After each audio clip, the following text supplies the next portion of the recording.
தல நீரை கணிய பூடவள் பொறி கப்பிய கரி மோகன் அடிவேணி கட்டிடம் அடியவர் புத்தியில் உறைபவர் கற்பகமன வீகடி தேகும் மத்தமும் மதியமும் வைத்திடும் மரண் மகன் மற்றொரு திரள் போய மலையாதை மத்தள வைரனை உத்தமி புதல்வனை மட்டவில் மலர் கொடு பணிவேணி முத்தமிழடவினை முற்படுகிறதன் முற்படை எழுதிய முப்புறம் எரிசிவன் உரை ரதம் அச்சது பொடி செய்த அதி தீரா துயரது கொடு சுப்பிரமணி படும் அப்புணம் அதனிடைவமாகி அக்குற மகளுடன் அச்சிறுமுருகனை அக்கணமணமருள் பெருமா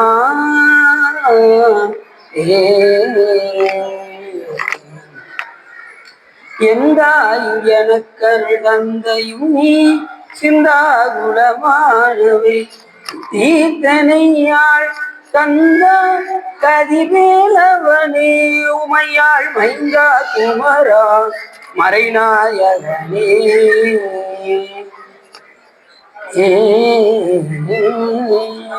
புலியர்கோன் படித்த புகழியர்கோன் கடல் போற்றி ஆளுவிசை கல்வியர்களில் அணிந்த வீரான் அடி போற்றி வாழி திருநாமல வெண்கண்ட பதம் போற்றி ஓழிமணி திருவா அதனை போற்றி. எல்லாம் வல்ல சிவகாமி அம்பாளுடன் ஆகிய பல வைத்தியநாசமுடைய பெரும் கருணையினாலே நாம் பெரிய புராணத்தில் என்று திரு ஞானசம்பந்த பெருமானை பற்றி சிந்திப்பதற்கு திருவருளும் குருவரும் அடியார்களும் போட்டியுள்ளது.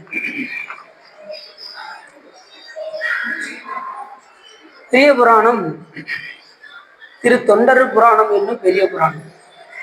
தொண்டர்களுக்கே உரிய புராணம் இந்த பெரிய புராணம்.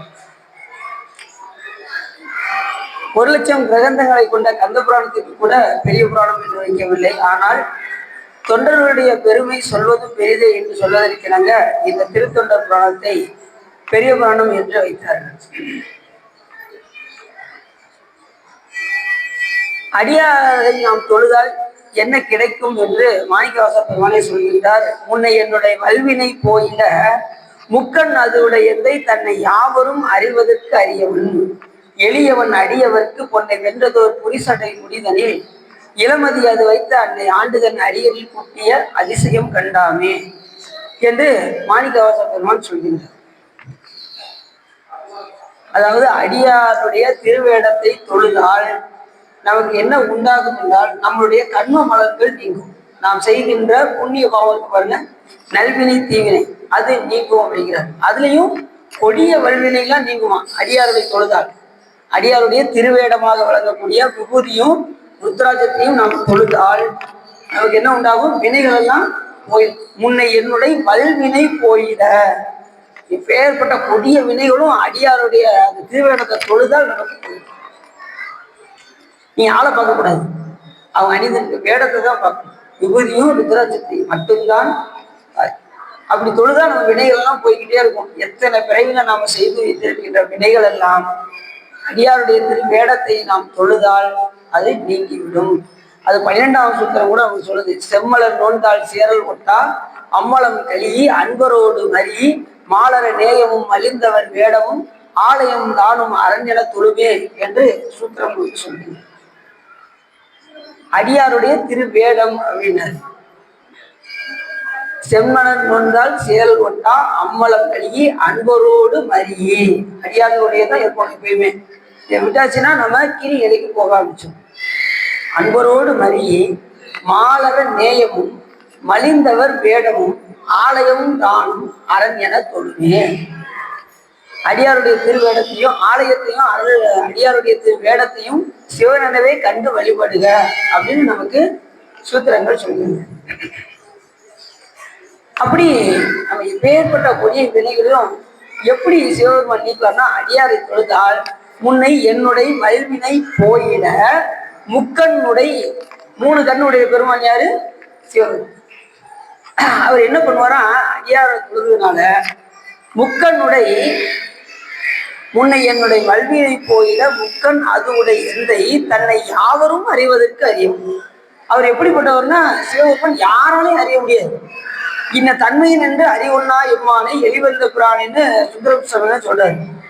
தேவர்களாலே அறிய முடியாது. நாம எங்கிட்டு கூடிய அறிய சொல்லுங்க, யாராலையும் அறிய முடியாது. ஆனா அன்பு செலுத்தினால் சிவபெருமானை எளிமையா பார்க்கணும். அன்பு செலுத்தலை அப்படின்னா சாமானியமா பார்க்க முடியாது.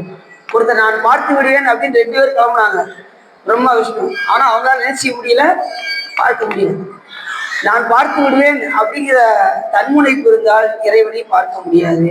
அவன் மேல அன்பு செலுத்தினால் சிவபெருமானை பார்க்க. அப்ப முக்கியமா நமக்கு என்ன வேண்டியிருக்கு? அன்பு.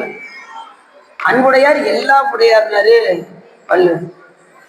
அப்ப நம்முடைய வல்வினையெல்லாம் போயிட வேண்டும் என்றால் என்ன செய்யணும்? அடியார்களை தொழணும். தொழுதால் அதை சிவபெருமான் எப்படி நீக்குவாராம்? அவர் எப்படிப்பட்டவர்? அறிவதற்கு அறியவன், யாவரும் அறிவதற்கு அறியவன். அப்படிப்பட்டவன் அறியவே முடியாதா? அப்ப அடுத்த வழியில சொல்றாரு, எளியவன் அடியவருக்கு அப்படின்னாரு. அடியாருக்கு எப்படி இருப்பாருன்னா எளியவரா இருக்கும்.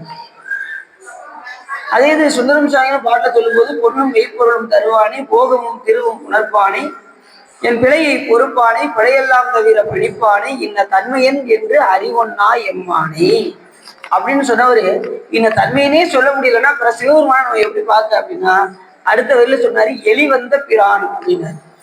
அடியார்கள் கூப்பிட்டா எளிமையா ஓடி அன்பு செலுத்தி பாருங்க. விதைகள் தீயினன் பாலில் படுகை போல் மறைய நின்றுடான் மாமணி ஜோதியால் உறவுகோள் நட்டு உணர்வுகை ஈட்டினால் முருக வாங்கி கடைய முன் நிற்குமே. விறகுல தீ இருக்கா சுவா? விறகுல தீ இருக்கா? இருக்கு, பத்த வச்சா தெரியும். விறகுல நெருப்பு இருக்கு. பால்ல நெய் இருக்கா? கடைஞ்சா வரும். ஆனா உள்ளதான் இருக்கு, கடைஞ்சதானே வெளிப்பட்டு தோன்றும், இல்லைன்னு தோன்றுமா? அப்ப என்ன செய்யணும்? அன்பு என்கின்ற மத்தத்தை மூடி அறிவு என்கின்ற கயிறை வைத்து திரிக்க வேண்டும். அது 2 வகை ஞானம்.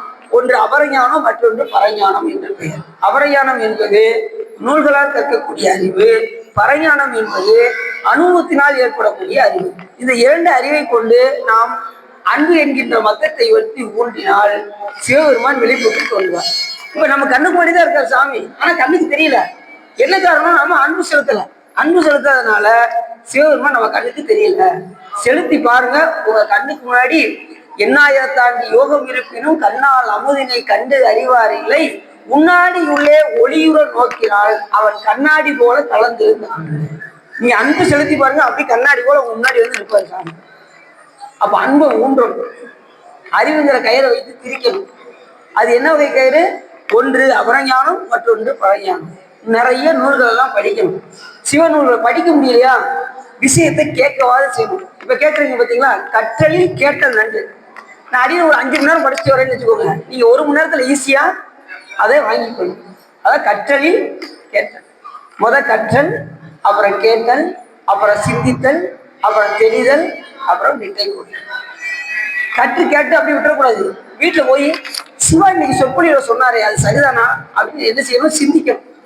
அதுக்கப்புறம் ஒரு தெளிவு வரணும். ஆமா, சிவபெருமான் தான் முழுமுதல் குணம். ஒரு தெளிவு வந்ததுக்கு அப்புறம் அந்த சமயம் என்ன சொல்லுதோ அந்த சமயத்தின் வழி நிட்டை கூட ஆரம்பிச்சு வழி நடக்க ஆரம்பிச்சு. அப்படி அடியாரை நாம் தொழுதால் நம்முடைய வல்வினைகள் எல்லாம் போய்விடும் என்று மாணிக்கவாச பெருமான் சொல்கின்றார். முன்னை என்னுடைய வல்வினை போயிட புக்கன் அதுவுடைய எந்தை தன்னை யாவரும் அறிவதற்கு அறியவன் எளியவன் அடியவருக்கு உன்னை வென்றதோர் புரிசடை முடிதலில் இளமதி அது வைத்த அன்னை ஆண்டுதன் அடியரில் கூட்டிய அதிசயம் கண்டார். இந்த உலகத்துல பிறந்தாச்சு அப்படின்னா அடியவரோடு இருந்தா சிறப்பு, இல்லைன்னா ரொம்ப கஷ்டம் தான். அடியவரு அதை மாணிக்கவாசர் பாட்டு சொல்றாரு, என்னை அடியவரோடு கூட்டி வச்சிய சாமி, இதுதான் உலகத்திலே அதிசயம் அப்படின்னாரு. மற்றதெல்லாம் அதிசயம் கிடையாது. நாம் என்ன சொல்லுவோம்? உலக அதிசயம் என்பது ஒன்று தாஜ்மஹால், மற்றொன்று வைசானகருக்கு கோபுரம் அப்படின்னு வரிசையை சொல்ல ஆரம்பிச்சோம். ஆனா அது அதிசயம் கிடையாது. நாம அடியவரோடு இருப்பதுதான் அதிசயம் அப்படின்னு. வைப்பு மாடென்றும் மாணிக்க தொழி என்றும் மனத்தினை உருகாது செப்பு நேர்முறை மடவரலியர் தங்கள் திறத்திடை நெய்வேலி ஒப்பில்லாதன ஓமனில் இறந்தன ஒன்மலர் திரு பாதத்து அப்பன் ஆண்டுதன அடியரில் குட்டிய அதிசயம் கண்டாமே.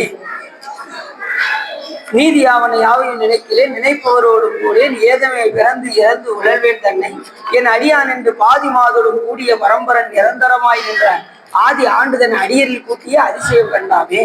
முன்னை என்னுடைய வல்வியை போயிட முக்கன் அதோடைய எந்தை தன்னை யாவரும் அறிவதற்கு அறியவன் எளியவன் அடியவருக்கு உன்னை வென்றது ஒரு புரிசடை முடிதலில் இளமதி அது வைத்த அன்னை ஆண்டுதன் அடியரில் கூட்டிய அதிசயம் கண்டார். பித்தர் என்று என்னை உலகவர் பகவருக்கு ஒரு காரணம் இது பேரி ஒத்து சென்று தன் திருவருள் கூடிடும் உபாயம் அது அறியாமை செத்துப்போய் அதன் அழகிடை வீழ்வதற்கு ஒருப்படுகின்றனை ஆனால் ஆண்டுதன் அடியில் கூட்டிய அதிசயம் கண்டான். பரவுவார் பாடு சென்று அணிகிறேன் பல்மலர் பறித்தேற்றேன் குறவுவார் குழலால் திறத்தேன் என்று குடிகெடுகின்றேனை இரவு நின்று எரியாடிய இறை எரிசடை நிற்கின்ற அரவன் ஆண்டுதன் அடியில் கூட்டிய அதிசயம் கண்டார். எண்ணிலேன் திரு நாமம் ஐந்தெழுத்தும் என் ஏழமை அதனாலில் நன்னிலேன் கலை ஞானிகள் தம்மோடு நல்வினை நயவாது மண்ணிலே பிறந்து இறந்து மண்ணாவதற்கு ஒருப்படுகின்றேனே அண்ணல் ஆண்டுதன் அடியில் கூட்டிய அதிசயம். நிறைய பதியத்துல பாடுறாரு மாணிக்கா சொல்லுவான். இந்த பதியத்துல மனப்பாடமா வச்சு விடணும். அதிசயம் நம்ம அடியோரோடு கூட்டியதுன்னா உண்மையிலே அதிசயம். அப்பேற்பட்ட அடியார்கள் எந்த நேரமும் சிவபெருமானை சிந்தித்துக் கொண்டே இருக்கின்ற அந்த கூட்டத்துக்கு தான் திருக்கூட்டம்னு பேரு. மற்றதுல தெருக்கூட்டம், இது திருக்கூட்டம்.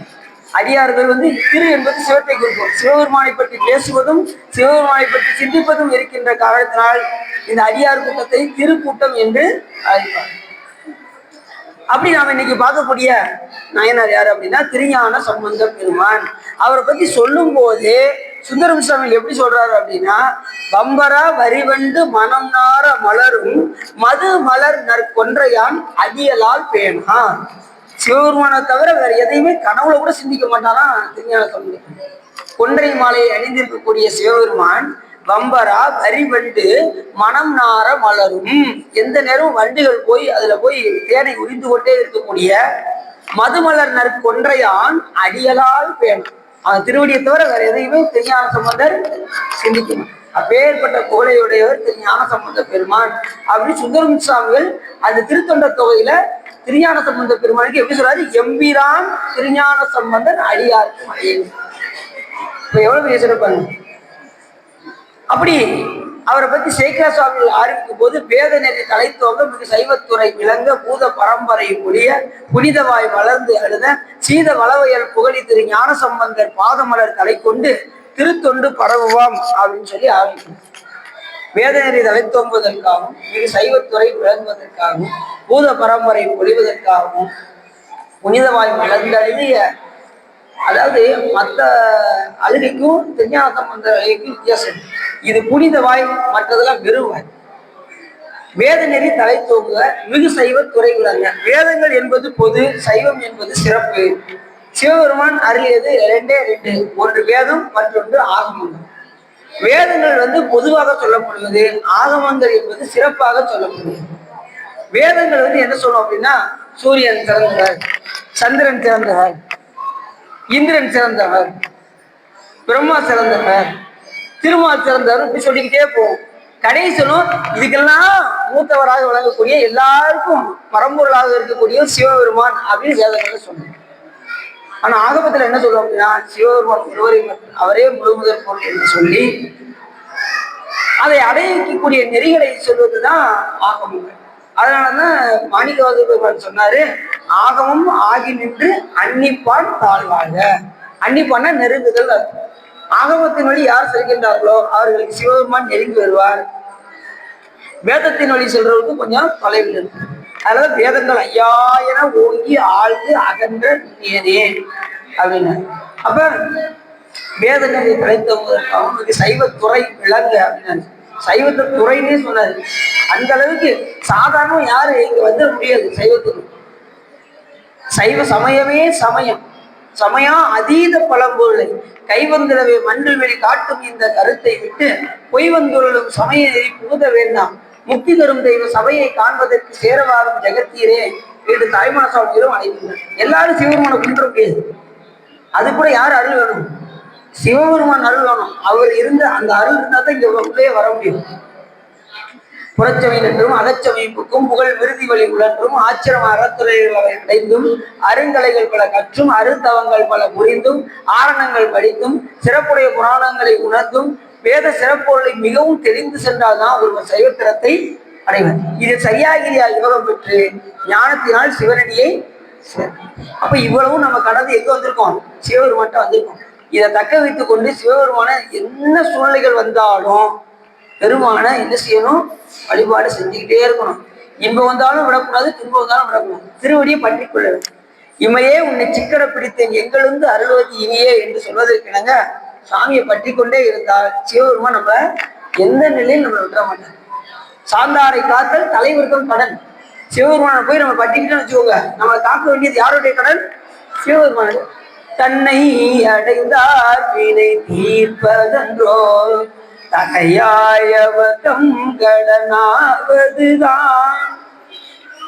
அப்ப தன்னை அடைந்தால் வினை தீர்ப்பதன்றோ தலையாயவர் தம் கடன் ஆவதுதான். நம் வினையை நீக்கிறது சிவபெருமானுடைய கடன். அதனால நாம அந்த மாதிரி சார்ந்தாரை காத்தல் தலைவர் தம் கடன். நம்ம அவரை சார்ந்தே இருந்தால் நமக்கு எந்த விதமான துன்பமும் வராது.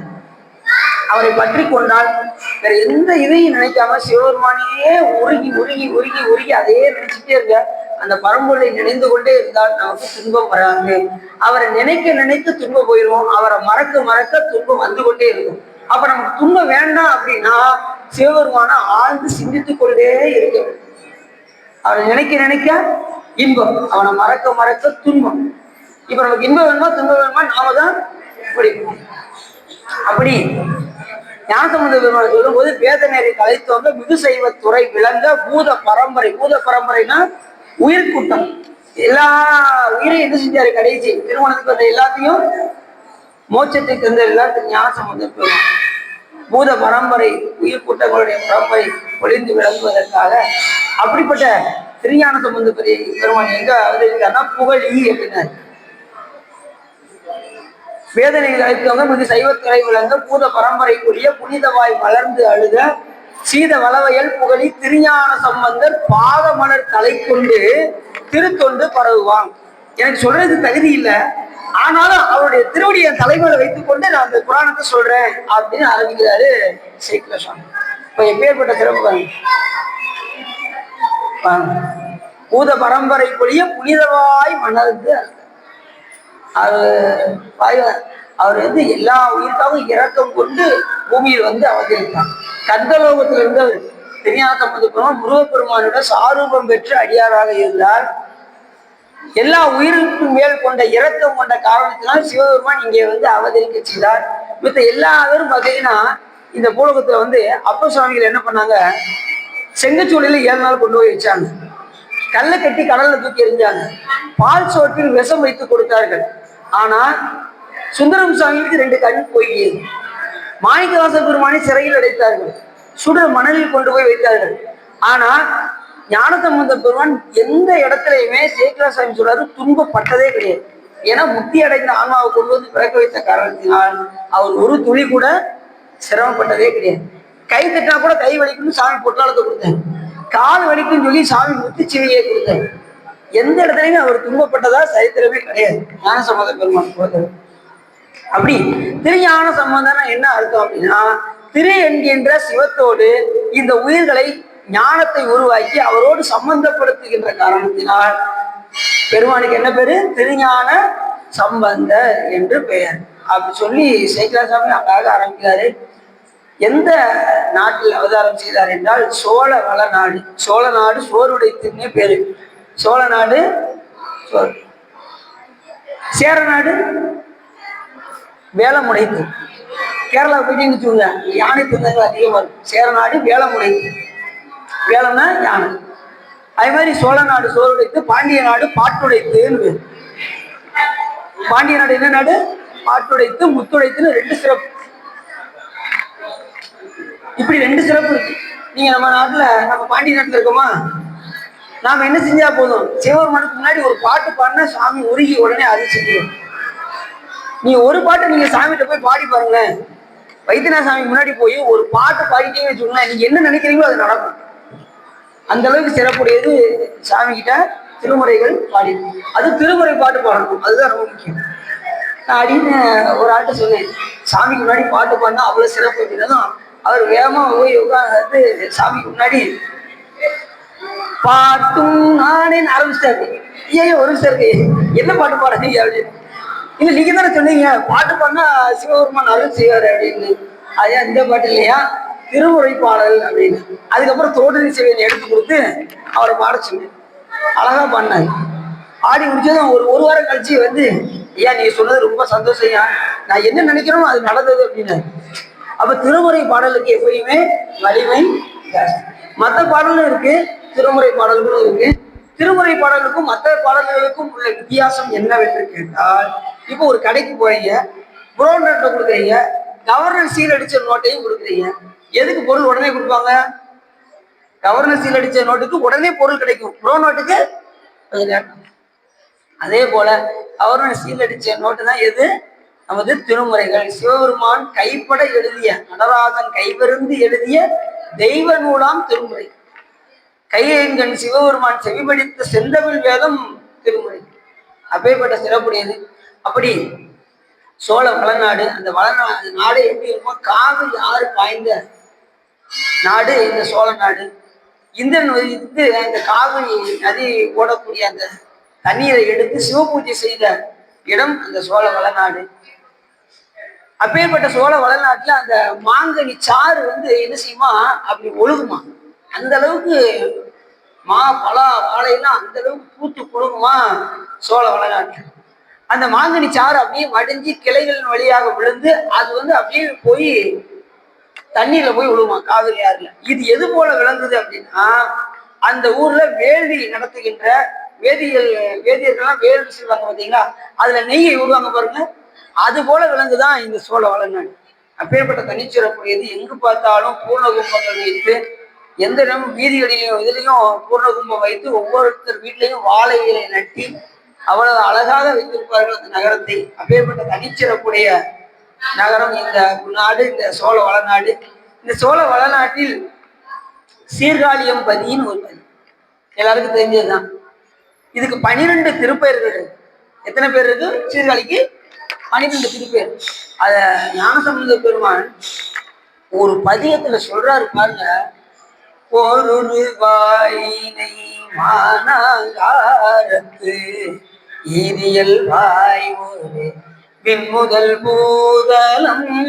அந்த பாட்டுல சொல்றாரு, அந்த 12 பேர் பிரமபுரம் வேணினை அறுபதம் ஊரலும் வேணுபுறம் விரும்பினை இகழிய அமைந்துணர் புகழிய மந்தனை பொங்கு நாற்கடல் சூழ் வெண்குரு விலங்கினை பாணி மூலகும் புதையவன் மீதந்த தோணிபுரத்துறைந்தனை தொலையாயிரு நீதி வாய்ந்த பூந்தராய் ஏந்தனை வரபுறம் என்று உணர் சிறபுறத்துறைந்தனை ஒரு மலை எடுத்த இருதிரள் அரக்கன் விரல்கெடுத்த அருளினை புறவம் புரிந்தனை முன்னித்துயின்றோ நான் முகன் அறியா பண்பொடு நின்றனை சண்பை அமர்ந்தனை வையுறு அமணரும் அணிவகை தேரரும் ஊழியும் ஊனரா காளி அமர்ந்தனை எச்சன் ஏழிசையோன் கொச்சையை வெற்றினை ஆறு பதமும் ஐந்தமர் கல்வியும் மறைமூதல் நான்கும் மூன்று காலமும் தோன்ற நின்றனை இருமையின் ஒருமையும் ஒருமையின் பெருமையும் மறுவிலாமறையோ கடுமலமுதுபதி கவுனியன் கட்டுரை கடுமலமுதுபதி கவுனியன் அறியும் அணைய தன்மையை ஆதலின் நின்னை நினைய வல்லவர் இல்லை நீலத்தே. அருமையா பாரு. இந்த ஒரு பதியம் பாடினா திருஞானசம்பந்தர் பாடின எல்லா பாட்டையும் பாடினதுக்கு சமம். அப்படிப்பட்ட பாட்டு ஒரு வாயிலி மானாங்காரத்து ஈரியல்பாய் ஒரு பின்முதல். அதுல 12 திருப்பெயர்கள் சொல்றாரு. இப்பேற்பட்ட தனிச்சிறப்புடையது இந்த சீர்காழியின் பதி. இங்கே சூரபத்மனால் சூரபத்மன் துன்பம் தாங்க முடியாம குயிலாக பறந்து வந்து இந்த சீர்காழியம் பதியில் மூங்கில் மரமாக ஒளிந்து கொண்டான் இந்திரன். அதான் வேணுபுரம்னு ஒரு பேர். ஒளிந்து கொண்டுதான் இங்க வந்து சிவபூஜை செய்து கொண்டிருந்தான். இந்த அப்பேற்பட்ட ஒரு பதி இந்த சீர்காழியம் பதி. இங்கே சிவபாத இருதயருக்கும் பகவதி அம்மையாருக்கும் மகனாக தோன்றியவர் தான் இந்த திருஞான சம்பந்த பெருமான். சிவபாத இருதயம்னா என்ன? சிவபெருமான எந்த நேரமும் அவருடைய பாதத்தை நெஞ்சிலேயே வைத்து பூசிக்கக்கூடியவர் சிவபாத இருதயர். சிவபெருமான அவருடைய பாதத்தை இருதய கமலத்தில் வைத்து பூசிக்கின்றவர் திருஞான சம்பந்த பெருமானுடைய தந்தையார் பேர். தாயார் பேரு பகவதி அம்மையார். இருவருக்கும் மகனாக அவங்க அந்த இதுல அப்போ சைவம் ரொம்ப கீழே இருந்தது, சமணர்களுடைய ஆதிக்கம் அதிகமாக இருந்தது. பெருமானே, இந்த மண்ணுலகத்துக்கு சைவத்துக்கு ஒரு குழந்தையை தரக்கூடாதா என்று கேட்டார்கள். சிவபெருமான் அவர்கள் தாய் வயிற்றிலே குழந்தையை பிறக்க செய்தார். அவர் பிறக்கும் போது கோள்கள் எல்லாம் அவ்வளவு உச்சியில இருக்கதான், உச்சத்துல இருக்கதான். அருக்கன் முதற்கோன் அனைத்தும் அழகிய உச்சங்களிலே. கோல் நாளும் எப்படி இருந்துதான்? உச்சத்துல இருந்து. ஜோசியத்துல எல்லாம் உச்சமா இருந்ததுன்னு வச்சுக்கோங்க, அவங்க ரொம்ப டாப்ல இருப்பாங்க. அதே போல ஞானசம்பந்த பெருமானுக்கும் அருக்கன் முதற்கோன் அனைத்தும் அழகிய உச்சங்களிலே பெருக்க நல் வலியுடன் பேணிய நல் லோரையல திருக்கிளரும் ஆதிரை நாள் திசை விளங்க பரசமய தருக்கு ஒளிய சைவமும் வைதிகமும் தலைத்து ஓங்க தொண்டர் மனம் களி சிறப்ப தூய திரு நீற்று நெறி என் திசையும் தனி நடப்ப அண்டர் குலாம் அதிசயிப்ப அந்தனர் ஆகுதி பெருக மண்டமில் செய்தவம் நிரம்ப மாதவத்தோர் செயல் வாய்ப்ப திசையனைத்தும் பெருமையெல்லாம் தென் திசை வென்றேற விசையுலகும் பிறகுலகும் ஏதிரியே தனிவல்ல அசைவில் செல்லும் தமிழ் வழக்கே அயல் வழக்கின் குறைவல்ல இசை முழுதும் மெய்யறிவும் இடம் கொள்ளும் நிலை பெருக தாளுடைய படைப்பெண்ணும் தொழில்தன்மை தலைமை பெற நாளுடைய நிகழ்காலம் எதிர்காலம் அவை நீங்க ஆளுடைய திருத்தோணி அமர்ந்தவிரான் அல்பெருக அவம்பெருக்கும் புறைநெறிகள் பால்வடங்கள் நூலிதோறும் தவம்பெருக்கும் சண்பையிலே தாவில் சராசரங்கள் எல்லாம் சிவம்பெருக்கும் பிள்ளையார் திரு அவதாரம் செய்தார் அப்படின்னு சீக்கிரம் சொல்றாரு. கிட்டத்தட்ட 21 காலத்துக்கு மேல சொல்றாரு திருஞான சம்பந்த பெருமான் அவதாரம் செய்ததற்கு. நமக்கு தெரிஞ்சது எத்தனை தெரியும்? அவர் திருநீற்றினுடைய பெருமையை உணர்த்துவதற்காக வந்தார் அப்படின்னு ஒண்ணுதான் தெரியும். ஆனா சேக்கிராசாமி எத்தனை காரணம் சொல்றாரு பாருங்க. அவம்பெருக்கும் அவன் முதலாம் பவம்பெருக்கும் புறைநெறிகள் பால்வடனல் ஊழிதரும் தவம்பெருக்கும் சண்பையிலே தாவில் சராசரங்கள் எல்லாம் சிவம்பெருக்கும் பிள்ளையார் திரு அவதாரம் செய்தார். சிவபெருமான தவிர வேற எதையும் கனவுல கூட என்ன செய்ய மாட்டார், எதையும் நினைக்க மாட்டார். திருஞானம்.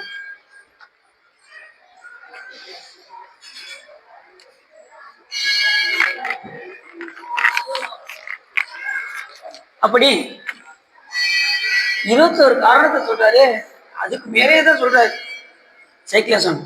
அப்படி ஞானசம்பந்த பெருமான் இங்கே சீர்காழியம் பதியிலே அவதாரம் செய்தார். அவருக்கு 3 வயது ஆகியது. அவருக்கு 3 வயது ஞானம். யாருக்கு? ஞானசம்பந்த பெருமான். 2 வயசுல ஒரு குழந்தைக்கு ஞானம். யாருன்னு சொல்லுங்க பார்ப்போம். மெய்கண்டர். 5 வயசுல ஒரு ஞானம். யாருன்னு சொல்லுங்க பார்ப்போம்.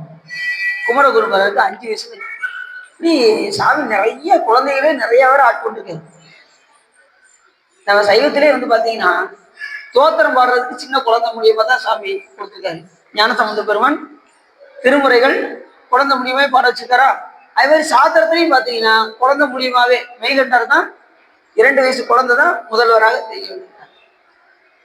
நம்ம சைவத்துல மட்டும்தான் பெரியவங்க சின்னவங்க அப்படிங்கிற பாகுபாடு கிடையாது. 80 வயசு ஆளு நல்லா தெரிஞ்சுக்கோங்க. 80 வயசு ஆளு அவர் பார்த்து வளர்ந்த குழந்தை மெய்கண்டர். விறுவிறுன்னு வந்தாரு. உன் குழந்தை எங்கன்னாரு. ஏதோ சித்தாந்தம் நடத்திக்கிட்டு இருக்கு அப்படின்னு. நான் பார்த்து வளர்ந்த குழந்தை அது சித்தாந்தம் நடத்துதா அப்படின்னு விறுவிறுன்னு வந்தாரு. உனக்கு ஆணவத்தை பத்தி என்ன தெரியும் அப்படின்னு அந்த 2 வயசு குழந்தையை பார்த்து கேட்டாரு. அந்த குழந்தை வேற ஒண்ணும் இல்ல, கையை அப்படி வச்சு உச்சந்தலையிலிருந்து உள்ளங்கால் வரைக்கும் ஆணவத்தின் மொத்த உருவமே நீதான் அப்படின்னு காமிச்சு உடனே அப்படியே காலில் விழுந்தாரு. 80 வயசு ஆளு 2 வயசு உடைய மெய்கண்டாருடைய திருக்காளி. நம்ம சைவத்துல யாரா இருந்தாலும் இவர் தேவர் அவர் தேவர் என்று 2 ஆட்டாது ஈசன் திறமே பேணி அப்படின்னு. யாரா இருந்தாலும் சரி, சின்ன குழந்தையா இருந்தாலும் பெரிய ஆளா இருந்தாலும் விபூதி ருத்ராட்சம் தெரிந்தால் அவர்கள் சிவபெருமான். நம்ம சைவம் அதான் சொல்லும். எவரேனும் விளாடத்திட்ட திருநீரும் சாதனமும் கண்டால் உள்கி உவராதே அவரவரை கண்ட போதே உகந்து அடிமை திறம் நினைந்து இவர் தேவர் அவர் தேவர் என்று 2 ஆட்டாது ஈசன் திறமே பேணி. அவர்கள் எப்படி பார்க்கணும்? சிவபெருமானாகவே. நீங்க சாதாரண ஆளை பார்த்தீங்கன்னா உங்களுக்கு வினை அறியும். அதே மாதிரி ஒருத்தர் விபூதி குடிச்சிருந்தாங்கன்னா அவங்களை கண்டு வணங்காட்டினாலும் குற்றம். யாரா இருந்தாலும் விபூதி பூசினா அவங்களை என்ன செய்யணும்? நாம அதாவது சில பேர் பாத்தீங்கன்னா கூட நான் பேச மாட்டேங்க அப்படின்னு திரும்பிடுவாங்க. அப்படி பிடிக்காத ஆளா இருந்தாலும் கூட விபூதி பூசி தூரத்துல இருந்தாலும் என்ன செய்யணும்? வணங்குவது நம்முடைய கடமை. அப்படி ஞானசம்பந்த பெருமான் 3 வயதில் அவருக்கு ஞானம் உண்டாகியது. அப்ப அவங்க அப்பா திருக்கோயிலுக்கு சென்றாங்க. செல்லும் போது இவர் சின்ன குழந்தைன்னா அழகத்தானே செய்யும். உடனே அப்பா நானும் வாரேன் அப்படின்னு அவரை அழைத்து கொண்டு திருக்குளத்துக்கு எப்பவே இவர் என்ன செய்வாரு? போய் அகவர்ஷனம் என்கின்ற அந்த மந்திரத்தை சொல்லி நீரில் மூழ்கி அந்த கிரியை செய்வார் அவருடைய தந்தையர். சரி, குழந்தை குளத்துக்குள்ள வந்தா முங்கிடும் அப்படின்னு சொல்லி வெளியில நிப்பாட்டிட்டு அந்த கேட்டை போட்டு இவர் என்ன பண்ணிட்டாரு? உள்ள போய் அந்த நீரில் மூழ்கி அகமர்ஷனம் என்கின்ற அந்த கிரியை செய்வார். இந்த அகமர்ஷனம் என்பது என்ன என்று கேட்டால், நம்மளுடைய சூக்ம வினைகள், மனதால என்னென்ன வினைகள் நாம் செய்திருக்கின்றோமோ அதை நீக்கக்கூடிய மந்திரம் அகமர்ஷனம். அந்த அகமர்ஷன மந்திரம் தான் சொல்லி பண்ண போனாங்க. இப்ப நீங்க இருக்கீங்க, உங்களுக்கு பிடிக்காத ஆளு வெளியில நிக்காம வச்சுக்கோங்க. அவரை நீங்க அடிக்கல, ஆனா இவனெல்லாம் உன்னை ஒரு வழி பண்ணண்டா, உன்னையெல்லாம் அடிக்கணும்டா அப்படின்னு நான் மனசு நினைக்கிறேன்னு வச்சுக்கோங்க. ஆனா அடிக்கல, அந்த ஆள் வெளியில தான் நிக்கிறாரு. ஆனா வினை ஆகுமா அப்படின்னா சிவபெருமானுடைய கணக்குல வினை ஆகும். ஏன் அப்படின்னா மனம் என்கின்ற கருவியை கொண்டு அவனை அடித்த காரணத்தினால் சாமியுடைய கணக்குல எழுதும் கீழ்கணக்கு இன்னும் ஈசன். ஏன் அப்படின்னா உங்களுக்கு சூழ்நிலை வாய்க்கா, அதனால அடிக்கிறேன். இது அவங்களுக்கு. அப்ப மனம் என்கின்ற கருவியை கொண்டு நீங்க அடித்த காரணத்தினால் அந்த எண்ணம் உங்களுக்கு மனதுல பதிஞ்சிருச்சுனாலே சிவபெருமான் கணக்குல அந்த வினை கணக்காக ஏறி சிவபெருமான் என்ன செஞ்சாரு? அக்கௌண்ட்ல எழுதி வச்சிரு. அவர் கணக்கு ரொம்ப நுட்பமான கணக்கு. நீங்க என்ன நினைச்சாலும் எழுதுவாரு. நீங்க நல்லதே நினைச்சா நல்லதா எழுதிட்டே இருப்பாரு. நீங்க தீயதை நினைச்சாலும் அதையும் எழுதுவாரு. நிறைய பேர் என்ன நினைக்கிறாங்க? நம்ம நிறைய கெட்டது பண்ணியிருக்கோம், கூட ஒரு நல்லது பண்ணியாச்சுன்னா அந்த நல்லது போய் தீவனியை போய் அடிச்சிடும், அப்ப சரியா போயிடும். நிறைய பேர் அப்படிதான் நினைச்சிட்டு இருக்காங்க. சிவபெருமான் கணக்குல அப்படின்னா நீங்க நல்லது செய்த வினைக்கு அதுக்குரிய பயனை நீங்கள் அனுபவிப்பீர்கள். அதே மாதிரி தீவினை செய்திருந்தாலும் அதுக்குரிய பயனையும் அனுபவித்தேதான் ஆகும். ஞானிகளுக்கே உண்டுன்னா நம்மளாம் ஏமாத்துறோம். பட்டினத்தாரு எவ்வளவு பெரிய ஞானி, அவரே வினை என்ன செஞ்சிருச்சு? கொண்டு போய் கழுகு மரத்துக்கு முன்னாடி போய் நிப்பாட்டிருச்சு. ஆனா ஞானிகள்லாம் என்ன பண்ணுவாங்க அப்படின்னா வினையை இறைவனுடைய அருளால் அதை வெல்வார்கள். என் செயலாவது யாதொன்றும் இல்லை, இனி தெய்வமே நின் செயலே என்று உணரப்பெற்றேன். இந்த ஊரெடுத்த பின் செய்த தீவினை யாதும் ஒன்றும் இல்லை, பிறப்பதற்கு முன் செய்த தீவினையோ இங்கனவே மூண்டதுனாரு. கழுகு மரம் பத்தி எரிஞ்சிச்சு. அதுவன் அப்பர் சாமியை கடல்ல கட்டி தூக்கி எறிஞ்சாங்க. அதை நற்றுணையாவது நமச்சிவாவே சொல்லி என்ன செஞ்சது? கல்லும் அது. அப்ப ஞானிகள் எல்லாம் இறைவனுடைய அருளினால் அதை வென்று வருவார்கள். அப்ப இறைவனை நாம் எப்போதும் துணைக்கோடாக நாம் அவரை பிடித்துக் கொண்டிருந்தால் நமக்கு துன்பம் வராது. இல்லைன்னா வந்துகிட்டே தான் இருக்கும். சரி, எது வரைக்கும் துன்பம் வரும்னா இறக்கும் வரைக்கும் துன்பம் வந்துகிட்டே தான் இருக்கும். சிலர் பார்த்தீங்கன்னா ஒரு வீட்டு அப்பாட கடன்லாம் அடைச்சாச்சுப்பா நிம்மதியா இருக்கும்னு நினைப்பாங்க. அடுத்த நிமிஷம் புதுசா ஒரு வேணா தோண்டி உள்ள வரும். புதுசா பிரச்சனைகள்லாம் வந்துகிட்டே இருக்கும். இது எது வரைக்கும்னா இறக்கு வரைக்கும் வரும். அப்ப இதுல இருந்து தப்பிக்கிறதுக்கு ஒரே வழி என்னன்னா சிவபெருமான் என்ன செஞ்சிடறோம்?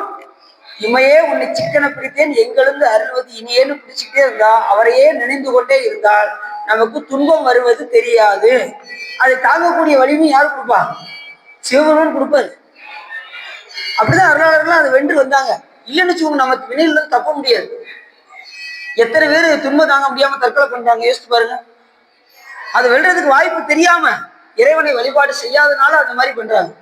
இறைவனை துணைக்கோடாக நாம் கொண்டால், அவரை நாம் பற்றுக்கோடாக கொண்டால், ஈன்றாலுமாய் எனக்கு எந்தையுமாய் உடன் தோன்றினராய் மூன்றா உலகம் படைத்துகந்தான் மனத்து உள் இருக்க ஏன்றான் இமையவர்க்கு அன்பன் திருப்பாதிரி புலியூர் தோன்றா துணையாய் இருந்தனன் தன் அடியோங்களுக்கு என்று சொல்றாரு.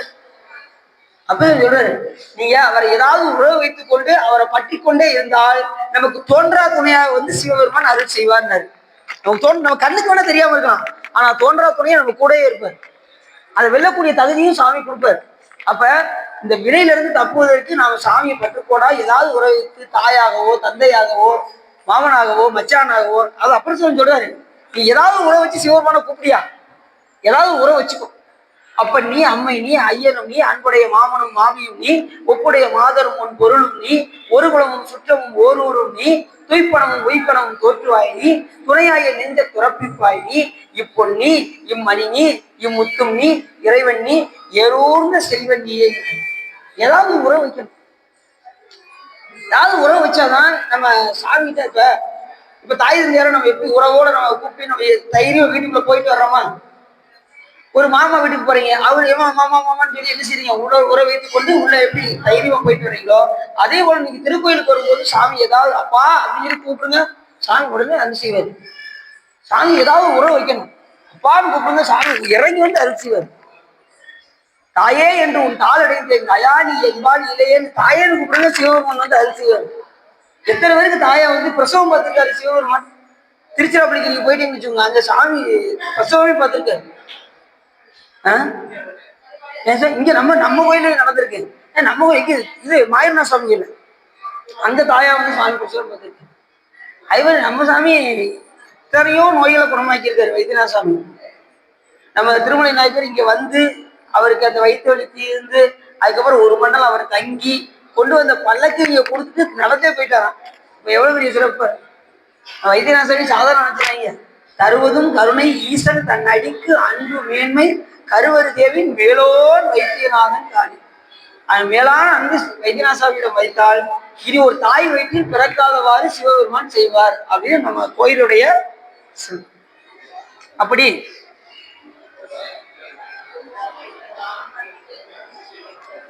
அந்த அகமர்சனம் மந்திரம் என்ன அப்படின்னா சூப்ப வினைகளை நீக்கக்கூடியது, மனதனால் செய்யக்கூடிய வினைகளை நீக்கக்கூடிய மந்திரங்கள். இப்ப பரிகாரம்லாம் செய்யறோம்ல, கோயில பரிகாரம் செய்யறாங்களே, அதெல்லாம் என்ன வினைனா நீ மனதனால் செய்யக்கூடிய வினைகளுக்கு தான் பரிகாரமே தவிர வெளிப்படையா நீங்க ஒரு ஆளை அடிச்சது செஞ்சது வாக்குனால திட்டினதுக்கெல்லாம் பரிகாரம் கிடையாது. அதை நம்ம அனுபவிச்சுதான் ஆகணும். அப்ப அதை அணிவிப்பதற்கு இறைவனை வழிபாடு செய்தால் அதை நீக்கக்கூடிய திறத்தை சிவபெருமான் நமக்கு வழங்கும்.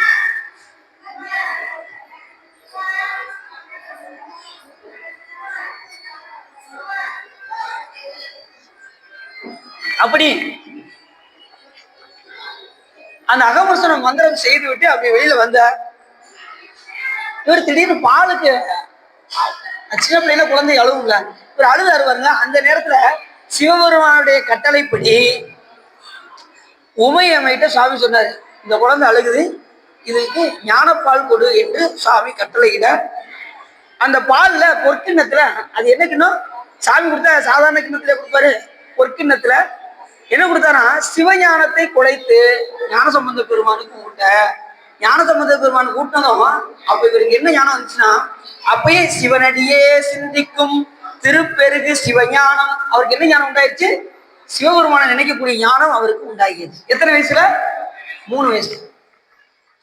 சிவனடியே சிந்திக்கும் திருப்பெருகு சிவஞானம் பவமதனை அறமாற்றும் பாங்கினில் ஓங்கிய ஞானம் உவமையில்லா கலைஞானம் உணர்வறிய மெய்ஞானம் தவ முதல்வர் சம்பந்தர் தாம் உணர்ந்தார் அந்நிலையில். அப்பயே உணர்ந்தாரா? அது வரைக்கும் திருஞான சம்பந்தர் சிவபெருமான சிந்திக்கக்கூடிய ஆற்றல் வந்து சிவஞான சம்பந்தராக ஆயினார். இது அவங்களுக்கு எதையும் சிவனுடைய தவிர வேற எதையுமே சிந்திக்கக்கூடாது. வேற எதை சிந்திச்சாலும் நமக்கு வினை வரும். அப்ப இந்த உலகத்துல எப்படிதாக இருக்கிறது அப்படின்னா செத்தாரை போலை திரி அப்படின்னு பட்டினத்தை சொல்றாரு. நீ எதை பேசினாலும் வினை ஏறியும். அதுலயும் நம்ம வந்து சொல்லவே வேண்டாம். பக்கத்து வீட்டுக்காரங்களை கூப்பிட்டு என்ன நீ ஒரே வீட்டுக்குள்ளேயே இருக்க, வெளியில வாடி அப்படின்னு சொல்லி கூப்பிட்டு இருக்கிற பக்கத்து வீட்டுக்காரங்களை பூரா குறை சொல்லி இருக்கிற வினைகள்லாம் ஏற்றி இதுதானே இருக்காங்க. அப்படிலாம் இல்லாம குடும்ப அளவுக்கு 4 பேர் கூடி உட்காந்து பேசுறீங்கன்னா இந்த திருக்கோயில் போவோம், அந்த திருக்கோயில் போவோம், சிவபெருமானை அங்க போய் பார்ப்போம், இந்த வாரம் எங்க போகலாம், எந்த திருக்கோயில போய் வழிபாடு செய்யலாம், அந்த மாதிரி பேசணும். அடுத்தவங்களை பத்தி என்ன செய்யக்கூடாது, பேசக்கூடாது. நீங்க அடுத்தவங்களை பேச பேச அது நமக்கே வந்து வினையாக வந்து முடியும். பக்கத்து வீட்டுக்காரங்களை பத்தி பேசினா நமக்கு நாளைக்கு நம்ம வீட்லயே அந்த விஷயம் நடக்கும். நீங்க அடுத்தவங்களுக்கு பேசுனீங்க அப்படின்னா அப்படியே ரிட்டர்ன் ஆகும். அதனால யாரையும் என்ன செய்யக்கூடாது, தூற்றக்கூடாது. அப்படி சிவனடியே சிந்திக்கும் திருப்பெருக்கு சிவஞானம் பவமதனை அறமாற்றும் பாங்கினில் ஓங்கிய ஞானம் ஓமையில்லா கலைஞானம் உணர்வறிய மெய்ஞானம். அப்ப 2 வகை ஞானம் சொன்னேன்ல, அபரஞானம் பரஞானம். ஒன்று நூல்களால் கற்கக்கூடிய அறிவு, மற்றொன்று அனுபவத்தினால் ஏற்படக்கூடிய அறிவு. இந்த 2 வகை ஞானத்தையும் ஒரு சேர பெற்றவர் திருஞான சம்பந்த பெருமான். எப்படி சொல்றாரு? அப்படி அவருக்கு அந்த ஞானம் வந்ததுமே, சாமியை சந்திக்கக்கூடிய ஞானம் வந்ததுமே உடனே அந்த நேரத்துல அப்படி மேல ஏறி வர்றாரு அவங்க அப்பா. இவர் பால் அம்மா கொடுத்தாங்களா, சின்ன பிள்ளைன்னா எப்படி குடிக்கும், லேசா அந்த பால் ஒழுகியது, அதை பார்த்ததும் குச்சி எடுத்து அடிக்க போயிட்டாரு அவங்க அப்பா. யாரு உண்டை எச்சி பாலை உண்டாய் அப்படின்னு அடிக்க உடனே உடனே அம்மே அப்பா அப்படின்னாரு. என்ன சொன்னாரு, அம்மே அப்பான்னு சிவபெருமான் அப்படி காமிச்சாருல. இவர் கண்ணுக்கு தெரியல, ஏன்னா அந்த ஞானம் உடையவர்களுக்கு சிவபெருமான் தெரிவாரு. இவர் பார்க்கிறாரு, உடனே அந்த நேரத்தில் பாட்டு வருது.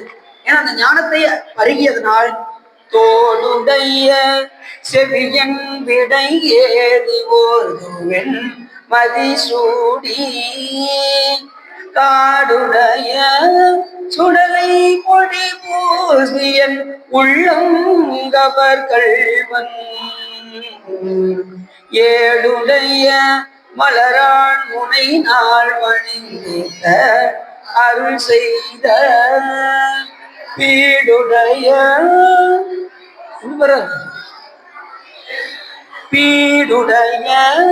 பிரமாபுரம் ஏறிய பெம்மானிவனன்று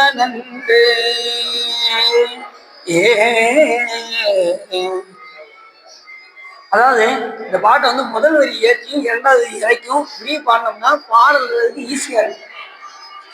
சரி, இந்த பாட்டுல என்ன ஒரு சிறப்பு அப்படின்னா, ஞானத்தை பருகியதும் பாடிய இந்த பாடல்ல நிறைய சிறப்புகள் இருக்கு. தோடுடைய செவியன், ஒரு பக்கம் தோடு ஒரு பக்கம் செவி. அப்ப என்ன அர்த்தம், ஒரு பக்கம் அம்மை ஒரு பக்கம் அம்மையே அப்பா. சரி, படைத்தல் தொழில் செய்யும் போது சிவபெருமான் அம்மையப்பராக இருந்து படைத்தல் தொழில் செய்கின்றார். முதல்ல படைத்தல் வந்துச்சு, ரெண்டாவது காத்தல் வரணும்ல. ரெண்டாவது என்ன சொல்றாரு, ஓ தூவன் அதி சூடி. அந்த சந்திரன் சிவபெருமானை நோக்கி, அதுவும் சந்திரனுக்கு 27 மனைவி. எத்தனை மனைவி? 27 நட்சத்திரங்களை சந்திரனுக்கு மனைவியாக பிறந்தார்கள். அது தட்சனுடைய மகள். அதுல கெட்டி கொடுக்கும்போது என்ன சொல்றான் அப்படின்னா, இந்த 27 பேர்த்த ஒருவரிடம் நீ அன்பு குறைவாக நடந்தாலும் உன்னை நான் அழித்து விடுவேன் அப்படின்னு சொல்லிதான் திருமணம் முடிச்சுக்கணும். ஆனா இவனுக்கு ரொம்ப பிடிச்சது யாருன்னா கார்த்தியும் ரோகிணியும் தான் ரொம்ப பிடிக்கும்.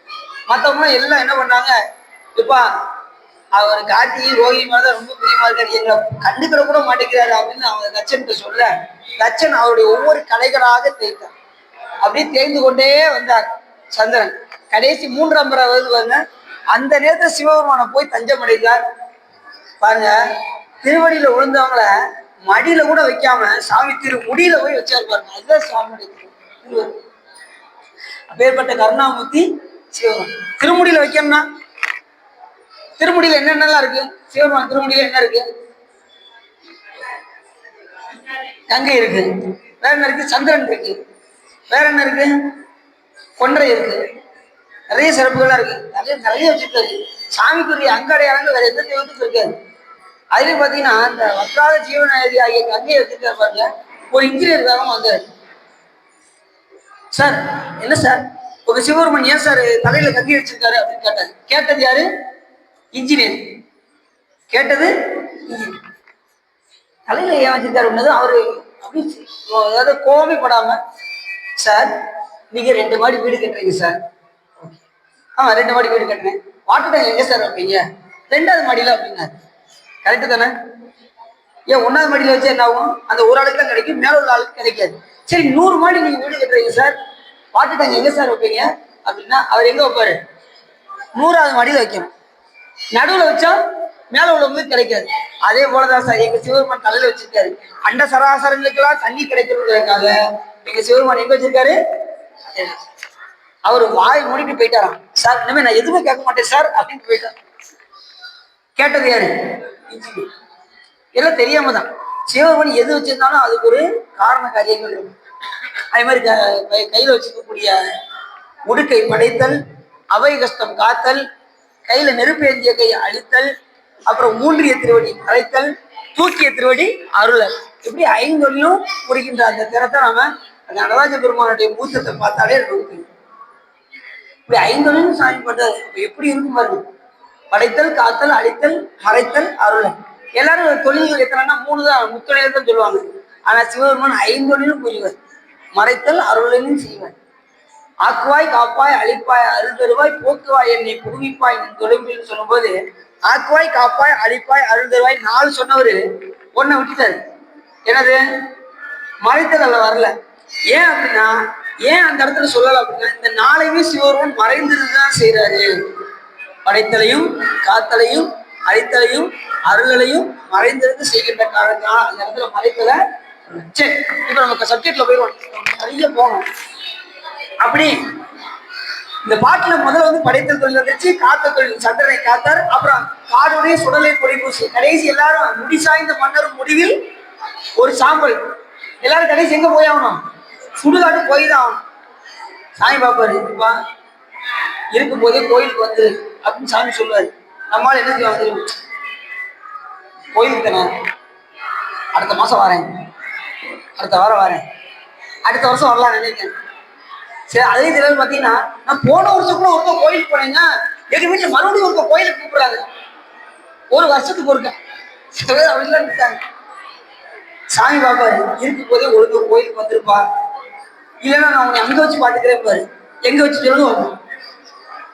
இங்க வந்து நீ வரமாட்டேன்னு சொல்லலாம், ஆனா சுடுகாட்டுக்கு யாருமே வரமாட்டேன்னு சொல்லவே முடியாது. சிவபெருமான் அங்க நடனம் அடிக்கிட்டு இருக்காரு. எங்க சுடுகாட்டுல சுடுகாட்டு சாம்பலை பூசி அங்க நடனம் அடிக்க. கோயில் சுடுகாடு கொள்முழித்தோ நல்லாடை தாய் விழி தந்தையிலே தான் தனியங்கானே, தாய் விழி தந்தையிலே தான் தனியனாயினும் காயில் உலகனைத்தும் கல்வொடி காட்சால. அதிகா சொல்றோம், எப்படி வர்றாரு? கோயில் சுடுகாடு கொள் புளித்தோல் நல்லாடை. சிவபெருமானுக்கு நல்ல ஆடை எதுன்னா புளித்தோல் ஆடை தான் அவருக்கு நல்ல ஆடையம். நாம பட்டு நல்ல மேட்சிங்கா இருக்கணுங்க, நல்ல ட்ரெஸ்ஸை வாங்கணுங்க, எனக்கு அந்த சட்டைக்கு மேல ஒரு சட்டை போடணுங்க, அப்படிதான் நம்ம சொல்லிட்டு இருக்கோம். சிவபெருமானுக்கு நல்ல ஆடை எது? புளித்தோல். அவருக்கு இருப்பிடம் எது? சுடுகாடு. கோயில் சுடுகாடு கொள் புளித்தோல் நல்லா. அவருக்கு தாயும் கிடையாது தந்தையும் கிடையாது, தாயும் வழி தந்தை. அவருக்கு தாய் தந்தையெல்லாம் யாரு? அவருடைய அடியார்கள் தான் தாயும் தந்தை.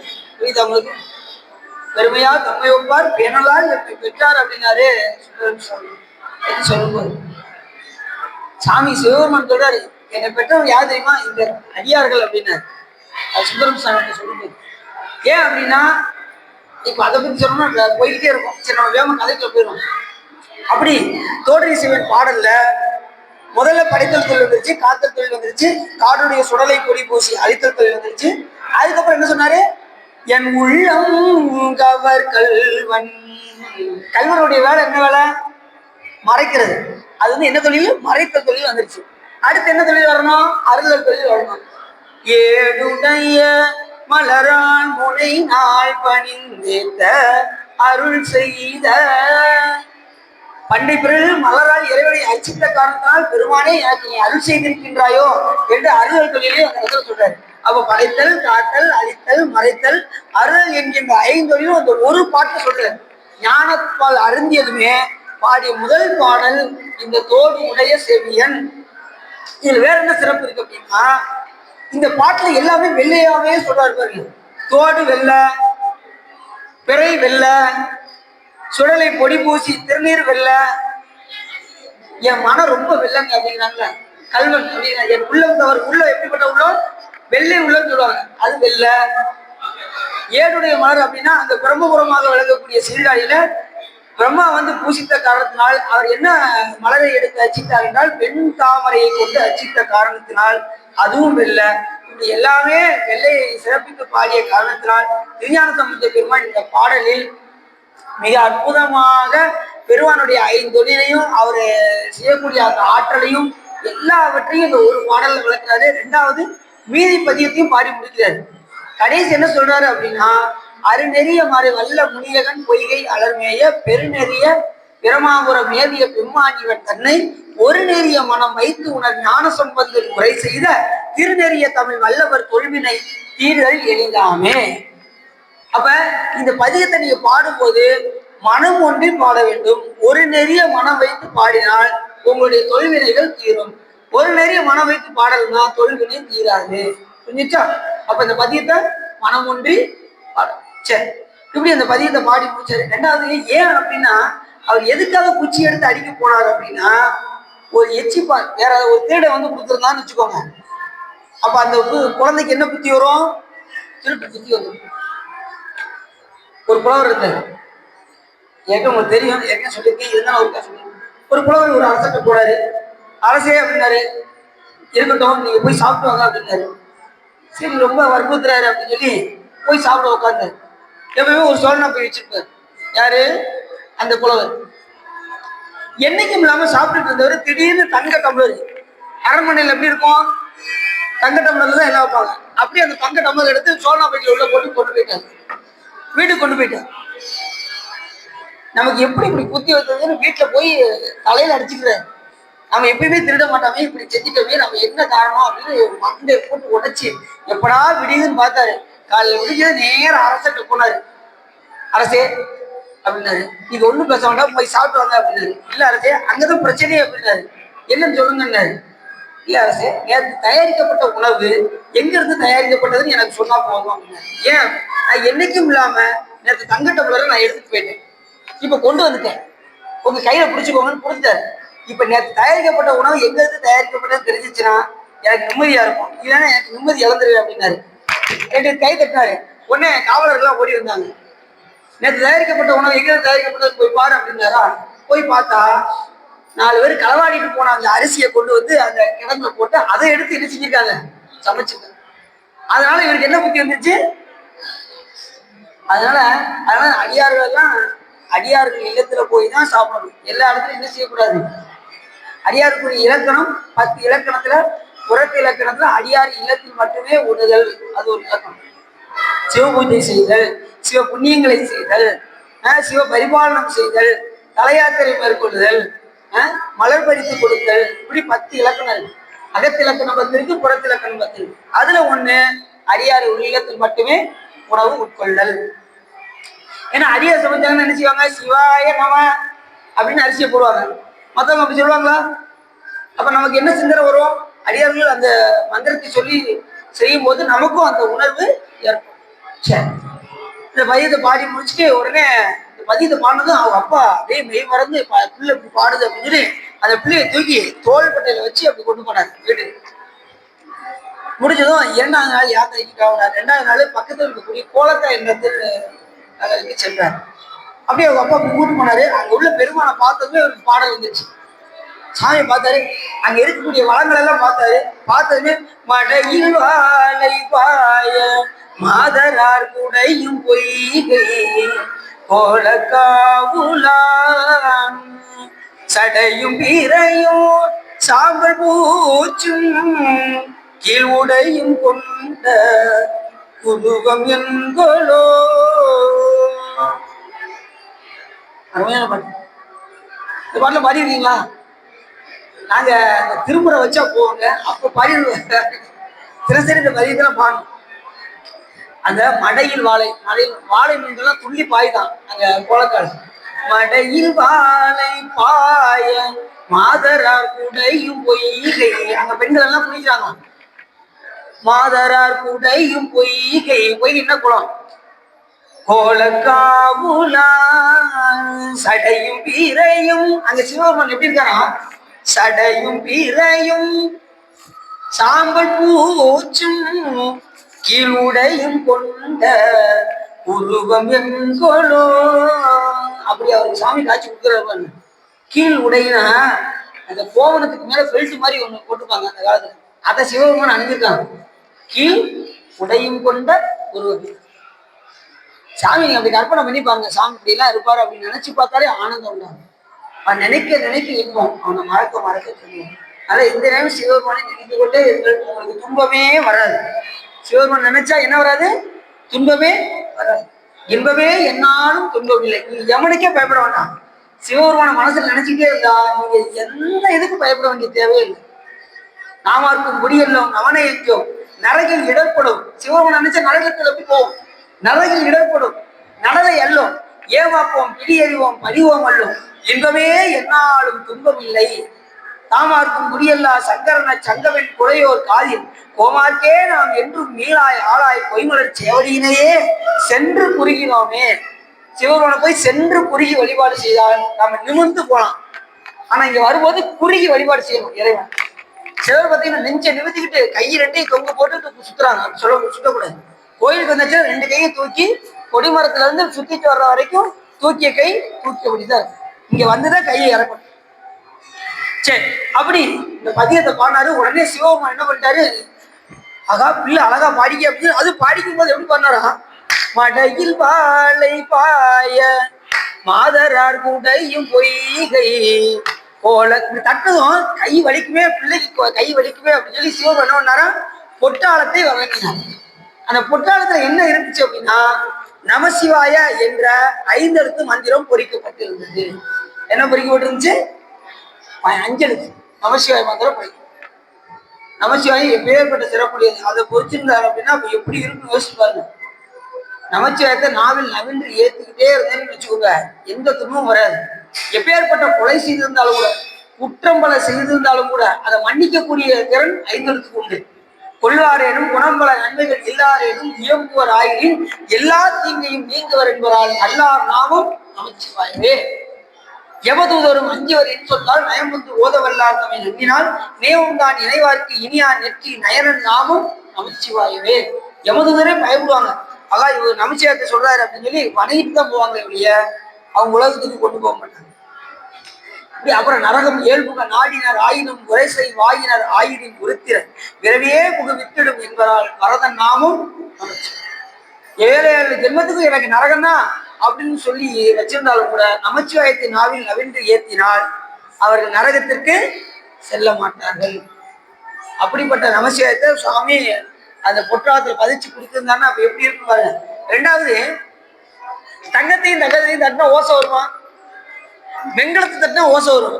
சாமி கொடுத்தது பொற்றாளம், பொன்னால் ஆனத்தாளம். நீங்க 2யும் அடிச்சு பாருங்க. நீங்க தங்க கட்டி 2யும் அடிச்சு பாருங்க, ஓசை வராது. அப்ப அந்த அம்பாள் பேர் என்ன பேரு? ஓசை கொடுத்த நாயகி. அம்பாள் அதுக்கு ஓசை கொடுத்த காரணம், ஓசை கொடுத்த அந்த பொற்றாளம் அப்படியே வச்சுக்கிட்டு சாமி அதை வச்சுக்கிட்டு தான் கடைசி வரைக்கும் திருமுறை பாடுறதுக்கு அந்த பொற்றாளத்தை தான் வைத்துக் கொண்டு திருமுறையில் பாடினார் ஞானசம்பந்த பெருமான். அப்படி 2வது நாள் யாத்திரை முடிந்தது. அதுக்கப்புறம் தன் இல்லத்திற்கு வந்து சீர்காழிப்பதியே இருந்து கொண்டு அதுக்கப்புறம் 3வது நாள் பல தலங்களுக்கு எல்லாம் சென்று சாய்க்காடு என்னும் பெருமானை போய் அடைந்தார். அங்கே நீனாலும் நெஞ்சே நிலை கண்டாய் யார் இருவார் சானாலும் வாழ்நாளும் சாய்க்காட்டும் சுமாருக்கு பூனாலும் தலை சுமப்ப புகழ்நாளும் செய்யப்ப நானாலும் நவீன்றத்தை பெறலாமே நல்வினையே என்று அந்த பதியத்தை பாடினார் ஞானசம்பந்தர். நீ நாளும் நன்னெஞ்சே நினை கண்டாய் யார் அறிவார் சானாலும் வாழ்நாளும்.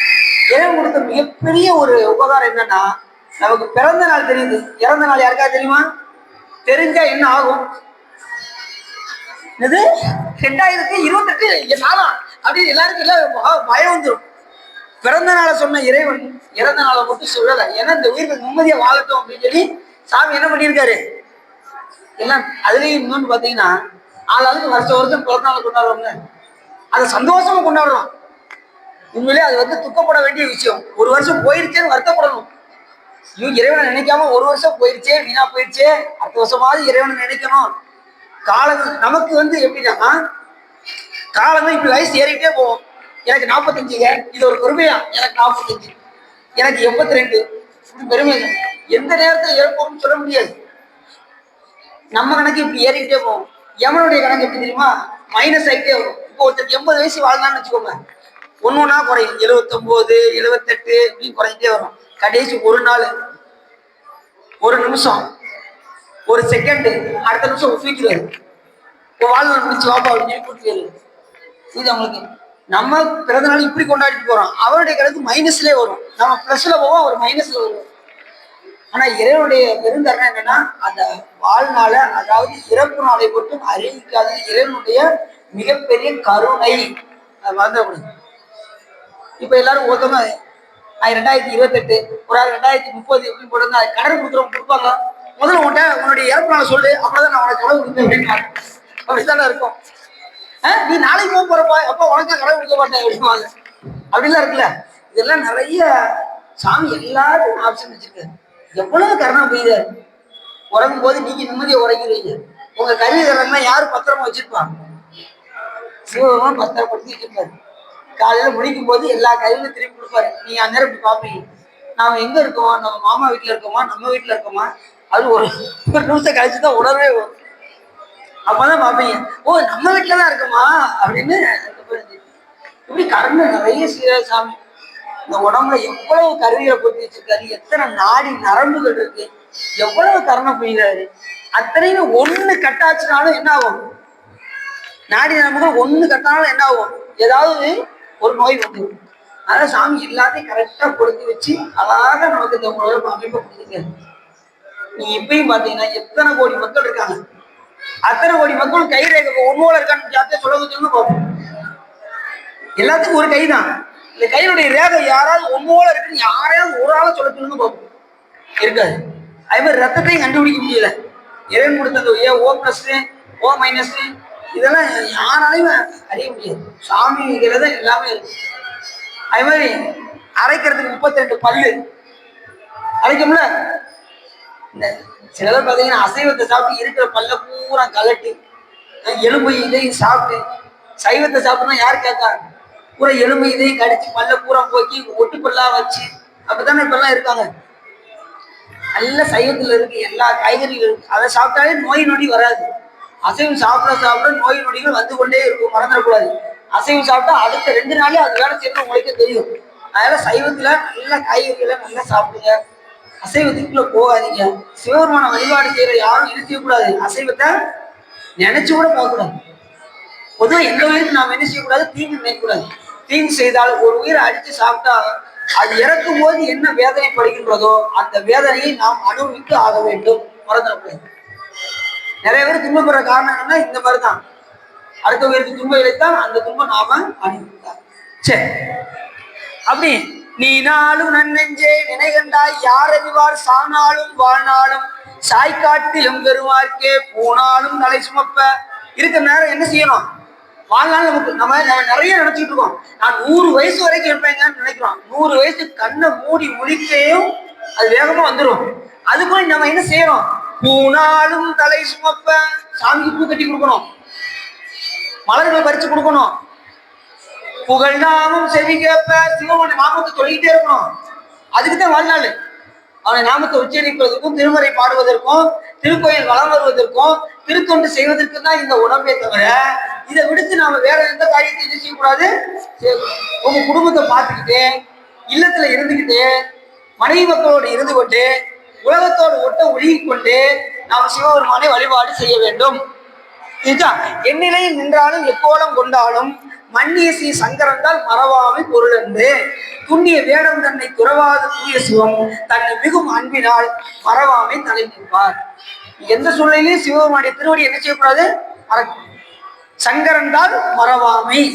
அதுதான் ஒன்று ஆணித்தரம் மனசுல பதிவு வச்சுக்கோங்க. துன்பம் இல்லாம இருக்குன்னா சிவபெருமான் திருவடியை மறக்காம இருக்கும். அப்படி நாளும் தலை சுமப்ப, நாளும் சுமப்ப அப்படின்னா நித்தனும் செய்யணும்னு அர்த்தம். எதையுமே தொடர்ந்து செய்யறதுக்கு பேரு தொண்டு. ஒரு நாள் செஞ்சுட்டு 10 நாள் லீவ் போட முடியும்.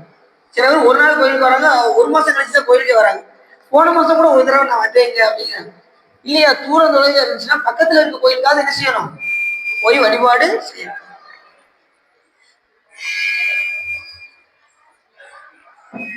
அப்படி செய்தால் நானாலும் அவின்றியத்தை பெறலாமே, நல்வினையை நாம பெறலாம். அப்படி அந்த பதியத்தை பாயிட்டு அப்படி வந்தார். அந்த நேரத்துல திருநீல கண்ட யாழ்ப்பாண நாயனார் அவர் இல்லத்திற்கு வந்தார். அவர் யாழ் இசையமைக்கக்கூடிய நமது திருநீலகண்ட யாழ்ப்பாணம். அவருடைய மனைவி மதங்க சோழாமணியும் திருஞான சம்பந்த பெருமானை கண்டு அவரை குழந்தைய பார்த்து பெரியவங்க அவர் காலில் விழுந்து ஆசீர்வாதம் வாங்குறாங்க. வாங்கி உடனே அவர் யாழ் இசையமைக்கிறது ஞானசம்பந்த பெருமான் கேட்டு மகிழ்ந்தார். அப்படி மகிழ்ந்ததும் உடனே தன் இல்லத்துக்கு கூப்பிட்டு, அவரு கவுனியர் குளம் ஐயர் இருக்காங்க பார்த்தீங்கன்னா, அந்த கவுனியர் குளத்துல யாரும் உள்ள விட மாட்டாங்க. இவர் உள்ள கூப்பிட்டு போய் உணவு பரிமாறி எல்லா விதமான சிறப்பு செய்தாரா ஞானசம்பந்த பெருமான். பாணர்கள் கீழான இருக்கக்கூடிய குழந்தை அவங்கள கூப்பிட்டு சுவாமி என்ன பண்ணாரு, ஞானசம்பந்த பெருமான் தன் இல்லத்துக்கு வரவேற்று அமுது கொடுத்து அதுக்கு திருக்கோயிலுக்கு அழைத்து சென்று திருமுறைகள் பாடுது.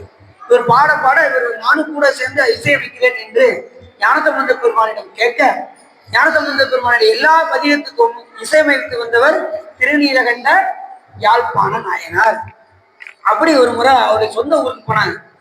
யாழ்ப்பாணனுடைய சொந்த ஊருக்கு, அவங்க அம்மா ஊருக்கு போனதும் உடனே அங்க தருமபுரம்னு ஊரு. அந்த ஊரில் உள்ளவங்க என்ன சொன்னாங்க அப்படின்னா, ஐயா யாழ்ப்பாண நாயனாரே, உங்களுடைய இசைக்கு தகுந்தவர் தான் ஞானசம்பந்த பெருமானுடைய பாடல் எழுதிக்கிட்டது அப்படின்னு எப்பயுமே அந்த ஒரு ஊருக்காரங்க அவ்வளவுதான் உயர்வா சொல்லுவாங்க. அப்படி சொன்னதும் உடனே ஞானசம்பந்த பெருமான் சொன்னாரு, யாழ்ப்பாண நாயனார் சொன்னாரு, அப்படிலாம் நீங்க சாதாரண சொல்லிடுறாங்க, ஞானசம்பந்த பெருமானுடைய பாடலுக்கு தான் அடியனுடைய இசை விளங்குதே தவிர, இப்ப பாருங்க என்னுடைய யாழுக்கே அடங்காத அளவுக்கு ஞானசம்பந்த பெருமான் ஒரு பதிகம் பாடுவார் அப்படின்னு சொல்லி ஞானசம்பந்த பெருமானை பதிகம் பாட சொன்னார். பாட சொன்னது யாரு? திருநீலகண்டர். அப்ப பாடினாரு பாருங்க ஞானசம்பந்த பெருமான், அருமையான பாட்டு. மாத படப்பிடியும்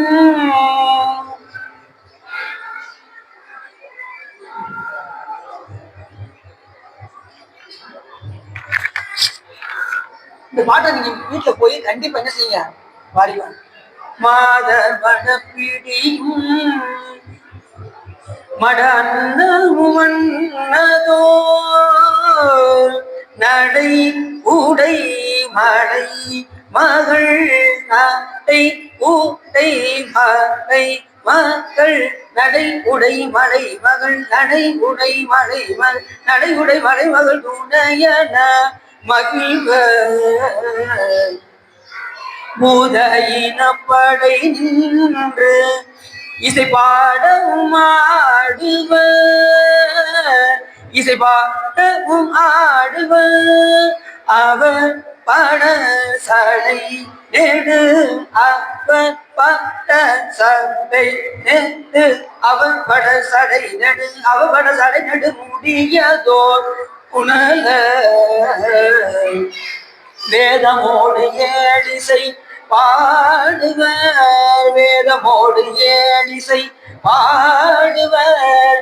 ஆழ்கடல் வெள்திரை ஆழ்கடல் வெள்திரை நூரை கரை ஒரு இறை நூரை கரை ஒரு இறை நுரை கரை ஒரு இறை நுரை கரை ஒரு இறை நுரை கரை ஒரு தூவியன் தயலே தாது அவில் புன்னை தயங்கு தாது அவில் புன்னை தயங்கு மலர் சிறை வண்டரை மலர் சிறை வண்டரை எழில் பொழில் கோயில் பயில் எழில் பொழில் கோயில் பயில் எழில் பொழில் கோயில் பயில் எழில் பொழில் கோயில் பயில் எழில் பொழில் கோயில் பயில் தருமபுரம் பதியே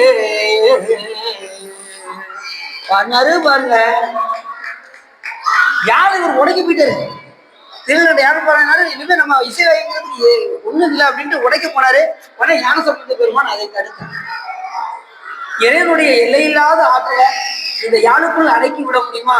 ஆகையினாலே தொடர்ந்து இதை வாசியுங்கள் அப்படின்னு சொல்லி அந்த யாழை எடுத்து அவர் கொடுத்தார். மறுபடியும் கூடையே யாழ்ப்பாண நாயனார் அவருக்கு இசையமைத்துக் கொண்டே வந்தார். அப்ப எவ்வளவு பெரிய சிறப்பாருங்க. எண்ணில்லாத ஆற்றலை, இறைவனுடைய எண்ணில்லாத ஆற்றலை ஒரு யாழுக்குள் அடைக்க முடியுமா? அவனுடைய அந்த எல்லையில்லாத ஆற்றல் எவ்வளவு பெரிய கருணை, எவ்வளவு பெரிய கருணையாளர், எவ்வளவு உயிர்களுக்கு செஞ்சுக்கிட்டே இருக்கிறார். எத்தனை ஒவ்வொரு நாளும் ஒவ்வொரு நொடி நாம கூட இறைவனை மறந்துடணும். இறைவன் நம்மளை மறப்பதே இல்லை. இவை பொழுதும் என் நெஞ்சில் நீங்காதான் தாழ்வார்கள். கண்ணை மூடி முடிக்கிற கூட சாமி நம்ம கூட இருக்கு, நம்மளை விட்டு பிரிவதே இல்லை. எப்பா நான் ஒரு 5 நிமிஷம் வெளியில போயிட்டு வந்துடுறேன் அப்படின்னு நம்ம உடம்பை விட்டுட்டு வெளியில போயிட்டான்னு வச்சுக்கோங்க, நம்ம என்ன ஆயிடுவோம்? சிவன் நம்மளை விட்டு வெளியில போயிட்டுனா இது சவமாயிரும். சிவன் உள்ள இருக்கிற வரைக்கும் தான் இதுக்கு மதிப்பு மரியாதை எல்லாமே. இப்போ ஒருத்தர் பேர் இருக்கு கந்தசாமி அப்படின்னு பேரு வச்சுக்கோங்க. உயிர் பிரிஞ்சிருச்சுன்னு வச்சுக்கோங்க, என்ன சொல்லுவாங்க? கந்தசாமி எப்ப தூக்க போறீங்கன்னு சொல்லுவாங்க. பாடி எப்பமா தூக்க போறீங்க? பேர் போயிரும். பேரினை நீக்கு பிணமையா பேரிடுவாரு, மறந்துடும். பேர் போயிரும். சிவன் உள்ள இருக்கிற வரைக்கும் தான் இதுக்கு பேரு மரியாதை எல்லாமே. அதனால சுவாமியை நம்ம எந்த நிலையும் என்ன செய்யக்கூடாது, கணப்பொழுதும் கூட மறக்கக்கூடாது, தினைத்தொழுதும் மறந்து வைக்கணும். அப்புறம் சொல்றாரு, வணக்கி உம்மோட வேடம் குறித்தவன் நினைப்பவர் மனம் கோயிலா கொண்டவன் அனைத்தெழும்புமாம் அம்பல கூத்தனை தினைத்தொழுதும் மற தூய்க்கணும். கணப்பொழுது கூட சாமி என்ன செய்யக்கூடாது, செய்கின்ற உபகாரம் அப்படி அந்த அளவுக்கு சாமி நமக்கு கருணை செஞ்சுக்கிட்டே இருக்காரு. எவ்வளவு பெரிய சிறப்பு. அப்படி இந்த பதியத்தை பாடி அவரை மறுபடியும் ஒரு திருத்தலத்துக்காக அழைத்து சென்றால் அந்த நேரத்துல அப்பன் சுவாமிகள் என்ன பண்றாரு, சிதம்பரத்தை வழிபாடு பண்ணிட்டு இருக்காரு.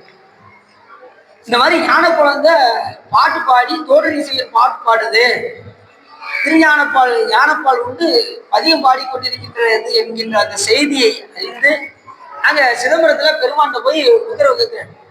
பெருமானே அந்த குழந்தைய போய் பார்க்க வேண்டும் என்று கேட்டதும் உடனே சாமி உத்தரவு கொடுக்க உடனே நேர போய் பார்க்க போறாரு. அப்ப ரெண்டோருடைய சந்திப்பு எப்படி இருந்ததா, இந்த பக்கம் திருநாவுக்கரசர் பெருமான், இந்த பக்கம் திரு ஞானசம்பந்த பெருமான், ரெண்டு பேரும் சந்திக்கும் போது அப்ப எப்படிதான் சிந்தை இடையரா அன்பும் அப்ப சமையல் அப்படி இருந்தாராம். சிந்தை இடையராத அந்த சிவருமே இந்த நேரமும் சிந்திச்சுக்கிட்டே இருக்கக்கூடிய ஆற்றல். சிந்தை இடையரா அன்பும் திரும்பியாணி தண்ணியில் அசைவும். அந்த நேரத்துல உடல் அசைவு இருந்துதான். கிட்டத்தட்ட ஒரு 80 வயசு அப்ப சமையல். ரெண்டு பேரும் சந்திக்கிறாங்க. சிந்தை இடையரா அன்பும் திருமையணி தண்ணில் அசைவும் கந்தை மிகையாம் கருத்தும் கையில் உளவாக படையும் வந்திலி கண்ணீர் மலையும் வடிவில் பொழி திருநீரும் அன்னமில்லா வேடத்து அரசும் வந்து எதிரணிய. ரெண்டு பேரும் அப்படி சந்திச்சாங்க. ரெண்டு சைவ திருமக்கள் ரெண்டு பேரும் சந்திக்கிறாங்க. அப்ப எப்படி இருக்கும் பாருங்க. நேரா திருநாவுக்கரசர் பெருமான் நேரம் வந்தாரு. திருஞானசம்பந்த பெருமானுடைய காவல அவர் விழுதுக்கு இவர் போய் வந்தாரு. இப்ப ரூல்ஸ் படி என்ன ரூல்ஸ்னா, சின்னவங்க தான் பெரியவங்க கால விழுவணும். ஆனா பெரியவராக இருக்கக்கூடிய திருநாவுக்கரசர் பெருமான் திருஞானசம்பந்த பெருமானுடைய திருவடியில போய் இப்ப திருஞானசம்பந்த பெருமான் என்ன செஞ்சாராம், அவர் கால் விழுவாம அவர் கையை ரெண்டையும் பிடிச்சிட்டாரு.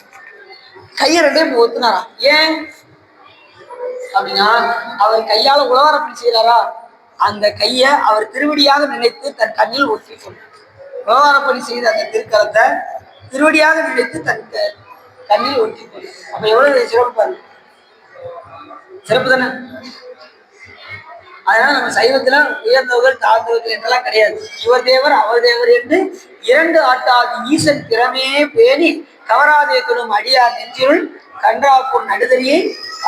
இங்க யாரா இருந்தாலும் விபூதி ருத்ராட்சம் தரிச்சா எல்லாருமே சிவபெருமான் என்பதை பண்றாரு. சாமி 3 இதுல விலகி தோன்றுவார். ஒண்ணு அடியாருடைய வேடத்துல, அதுக்கப்புறம் சிவலிங்க மூர்த்தத்துல, அதுக்கப்புறம் குருநாதருடைய உள்ள. அதனாலதான் நம்ம வழிபாட்டுல குரு லிங்க சங்கம வழிபாடு என்று வைத்தாங்க. குருவை சிவமாக பார்ப்பது, லிங்கத்தை சிவமாக பார்ப்பது, அடியாருடைய திருவேடத்தை சிவமாக பார்ப்பது. இந்த 3ஐயும் சிவமாக பார்த்தா அவன் எல்லா உயிர்களிலும் கலந்திருக்கின்றான் என்கின்ற உணர்வு நமக்கு வரும். அப்படி எல்லா உயிரும் கலந்திருக்கின்றான் என்கின்ற உணர்வு வந்ததுக்கு அப்புறம் அப்படி எல்லா பொருள்களிலும் கலந்திருக்கின்றான் உணர்வு அதுக்கப்புறம் தான். இப்ப நமக்கு இந்த தூணை பார்த்தா என்ன தெரியுது உங்களுக்கு? யாருக்காவது தூணை பார்த்தா என்ன தெரியுது? தூணா தான் தெரியுது. ஆனா அதுக்குள்ள சிவத்தை பார்க்கணும். அதுதான் ஞான நிலை. மரத்தை பார்த்தா மரம் தான் தெரியுது, அதுல சிவத்தை பார்க்கணும். இப்படி எல்லா நிலையிலையும் சிவபெருமான பார்க்கணும். பார்க்கும் இடம் எல்லாம் எங்கும் நீக்க மரம் நிற்கின்ற பரிபூரானந்தமாக எங்கு பார்த்தாலும் சிவமா பார்க்கணும். ஞானிகள்லாம் அப்படிதான் பார்த்தாங்க. நாம அப்படி பார்க்குற நிலைக்கு நம்ம வரணும். கொஞ்சம் கொஞ்சமா சரியை தொட்டு செய்யணும், அதுக்கப்புறம் கிரியை தொட்டு செய்யணும், அதுக்கப்புறம் யோக நிலையை அடையணும், அதுக்கப்புறம் தான் ஞானம் வரும். சரிகிரியிலே நிற்கக்கூடாது, யோகத்துக்கும் போகணும். யோகத்தை நிற்கக்கூடாது, அதுக்கப்புறம் ஞான நிலையை அடையணும். எல்லாமே படிமுறையில தான் வரும். சோபான முறைன்னு பேரு. முதல்ல அடிப்படை தொண்டு செய்யணும். சிவபெருமானுக்கு என்ன செய்யணும்? நான் போன மாசம் கூட வந்து தொண்டு செஞ்சேன் சிவா, நீ அடுத்த மாசம் வரலாம் நினைக்கிறேன் சிவா. நீ தினசரி கோயிலுக்கு வந்தாலே தொண்டு செய்யலாம். ஒரு 2 பேப்பர் வெளியில இருந்துச்சுன்னு சொன்னா அதை எடுத்து என்ன செய்யணும்? குப்பை தொட்டியில போடுங்க. எத்தனை விளக்கு அங்கங்க கிடைக்கும், அதை எடுத்து ஒரு இடத்துல வைங்க. எங்கேயாவது என்ன புதுசு இருந்தா ஒரு துணி எடுத்து வந்து அதை தொடங்கி. திருக்கோயில எத்தனையோ பணிகள்லாம் இருக்கு. ஏதாவது கோயில் இருண்டதா இருந்துச்சுன்னா அங்க விளக்கு இல்லாத இடத்துல ஒரு விளக்கு கொண்டு போய் வைங்க. எத்தனையோ பணிகள் இருக்கு. அப்படின்னு என்ன பண்ண, ஒரு நாள் சுத்தி வந்துருக்கும்போது ஏதாவது ஒண்ணு செய்யுமா, திடீர்னு அன்னைக்கு எதுவுமே செய்யலன்னு வருத்தத்தோட வந்துகிட்டே இருந்தேன். வேகமா அவசரமா போக வேண்டியது. ஒருத்தர் எதுக்கு வந்தார், என்ன சுவா தொண்டு செய்யலன்னு வருத்தப்பட்டு போய்கிட்டு இருக்கேன். சாமி பாருங்க, ஒருத்தர் எதுக்கு வந்து என்ன உங்க வேட்டி தொண்டு செய்து ஒழுக்கா அப்படின்னாரு. வேட்டியா? அந்த அளவுக்கு கீழே அது தரையை துளைச்சிட்டே இருந்து வேட்டி. சாமி எப்படி உனக்கு எது நம்ம வருத்தப்பட்டாலும் யார் மூலியமாவது சாமி என்ன பண்ணுவாரு, அதை வருத்தத்துக்கு அந்த கோயிலுக்கு வந்து ஏதாவது விஷயம் தொண்டு சும்மாவே போகக்கூடாது. அக்கௌண்ட்டை இங்க வந்து என்ன செஞ்சிடணும், அக்கௌண்ட்டை வச்சுட்டு போயிடணும். நீ வழிபாடு பண்ண வந்தாலே அக்கௌண்ட் அப்படி கிரியேட் ஆயிடும். அது வேற விஷயம். ரெண்டாவது தொண்டு செஞ்சா கூட கொஞ்சம் எக்ஸ்ட்ரா ஒரு ஒரு 5000 10,000 அக்கௌண்ட்ல போட்டா எப்படி இருக்கும், இல்லை ஒரு 1 கோடி ரூபாய் போட்டா எப்படி இருக்கும், அந்த மாதிரி. சாமி வழிபாடு பண்ணாலே முதல்ல அக்கௌண்ட் வைக்கணும். முதல்ல பேங்க் போனா என்ன செய்யணும், பேங்க் எல்லாரும் வரிசையா போயிட்டு ஒருத்தர் பார்த்துட்டே இருந்தாரு. ஏதோ ஒரு சீட்டை கொடுத்தாங்க, ஒரு ரூபா கொடுத்தாரு, அவர் மாதிரி வாங்கிட்டு போய்கிட்டே இருக்காருன்னு இன்னொருத்தர் வேகமா ஒரு எழுதி கொண்டு போய் சீட்டை கொடுத்தாரு. ரூபா தருவாரா? எப்படி தருவாரு? அக்கௌண்ட் இருந்தா தானே தருவாரு. முதல்ல சிவபெருமான வழிபாடு செய்யற அக்கௌண்ட்டை என்ன செஞ்சிடணும், தினசரி தொண்டு செஞ்சு அக்கௌண்ட்டை என்ன செய்யணும், கிரியேட் பண்ணிட்டே இருக்கும். அதுக்கப்புறம் சிவபெருமான அருள் எப்படி இருக்கு மட்டும் பாருங்க. நீங்க கேட்கிற போதெல்லாம் பணத்தை எப்படி கொடுக்குறாங்களோ அது மாதிரி சிவபெருமான் இருந்து அருள் உங்களுக்கு வந்துகிட்டே இருக்கும். அருள் என்கின்ற நீங்க கொடுப்பது என்னமோ அன்பு, அவர் கொடுப்பது வந்து அருள். அன்பு என்னதான் மாறி வரும், அருளாக மாறி வரும். அதான் அருள்மிகு வைத்தியநாத சாமி. அன்புமிகு வைத்தியநாத சாமி என்ன போட்டிருக்கு? ஆனா அன்பை யார் வைக்கணும், நீங்க வைக்கணும். அன்பை வச்சா அந்த அருளாக சரி. அப்படி 2 பேரும் சந்திக்கும் போது அந்த சந்திப்பை சொல்லும் போது சிந்தை இடையரா அன்பும் திருமேனி தன்னில் அசையும் கந்தை மிகையாம் கருத்தும் கையில் உளவார படையும் வந்திலி கண்ணீர் மழையும் வடிவில் பொழி திருநீரும் அந்தமில்லா வேடத்து அரசும் வந்து எதிரடைய. 2 பேரும் அப்படி சந்திச்சாங்களா, திருஞான சம்பந்த பெருமானும் திரு நாவுக்கரசர் பெருமானும். அப்படி பல இடங்கள்ல அவங்க 2 பேரும் சேர்ந்து திருமறைக்காடுக்கு வந்தார்கள். அந்த திருமறைக்காடுக்கு வரும்போது நீண்ட நாள் வேதங்கள் கூட்டப்பட்ட அந்த கதவை எல்லாரும் பின்னாடி போய் வழிபாடு செய்து கொண்டிருந்தார்கள். வேதனால் கூட்டப்பட்ட அந்த கதவை திறக்க வேண்டும் என்று ஞானசம்பந்த பெருமான் பதிகம் பாடுங்கள் அப்படின்னாரு. யாரை பார்த்து? திருநாவுக்கரசர் பெருமானை பார்த்து பதிகம் பாடுங்கள் அப்படின்னா உடனே ஒரு டக்குன்னு பாட வச்சிட்டார். என்ன பாட்டு தெரியுமா உங்களுக்கு? மொழியால் உமை பங்கோ மண்ணினால் வலம் செய் மறைக்காடரோ கண்ணினாள் உமை காண கதவினை திண்ணமாக திறந்து அருள் செய்வினே.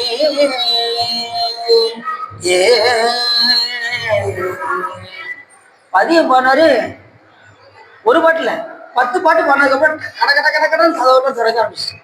ஒரு பாட்டுல திறந்துருக்கான். ஆனா 10வது பாடல்ல இப்ப ஒரு பாட்டுல திறந்தாங்கன்னா மீதி 9 பாட்டை வாங்க முடியாம போயிருக்கும். சிவபெருமானுக்கு ரொம்ப கஷ்டமாயிருக்கும். அதனால 10 பாட்டும் பாடினதுக்கு அப்புறம் இப்ப திறந்தாச்சு.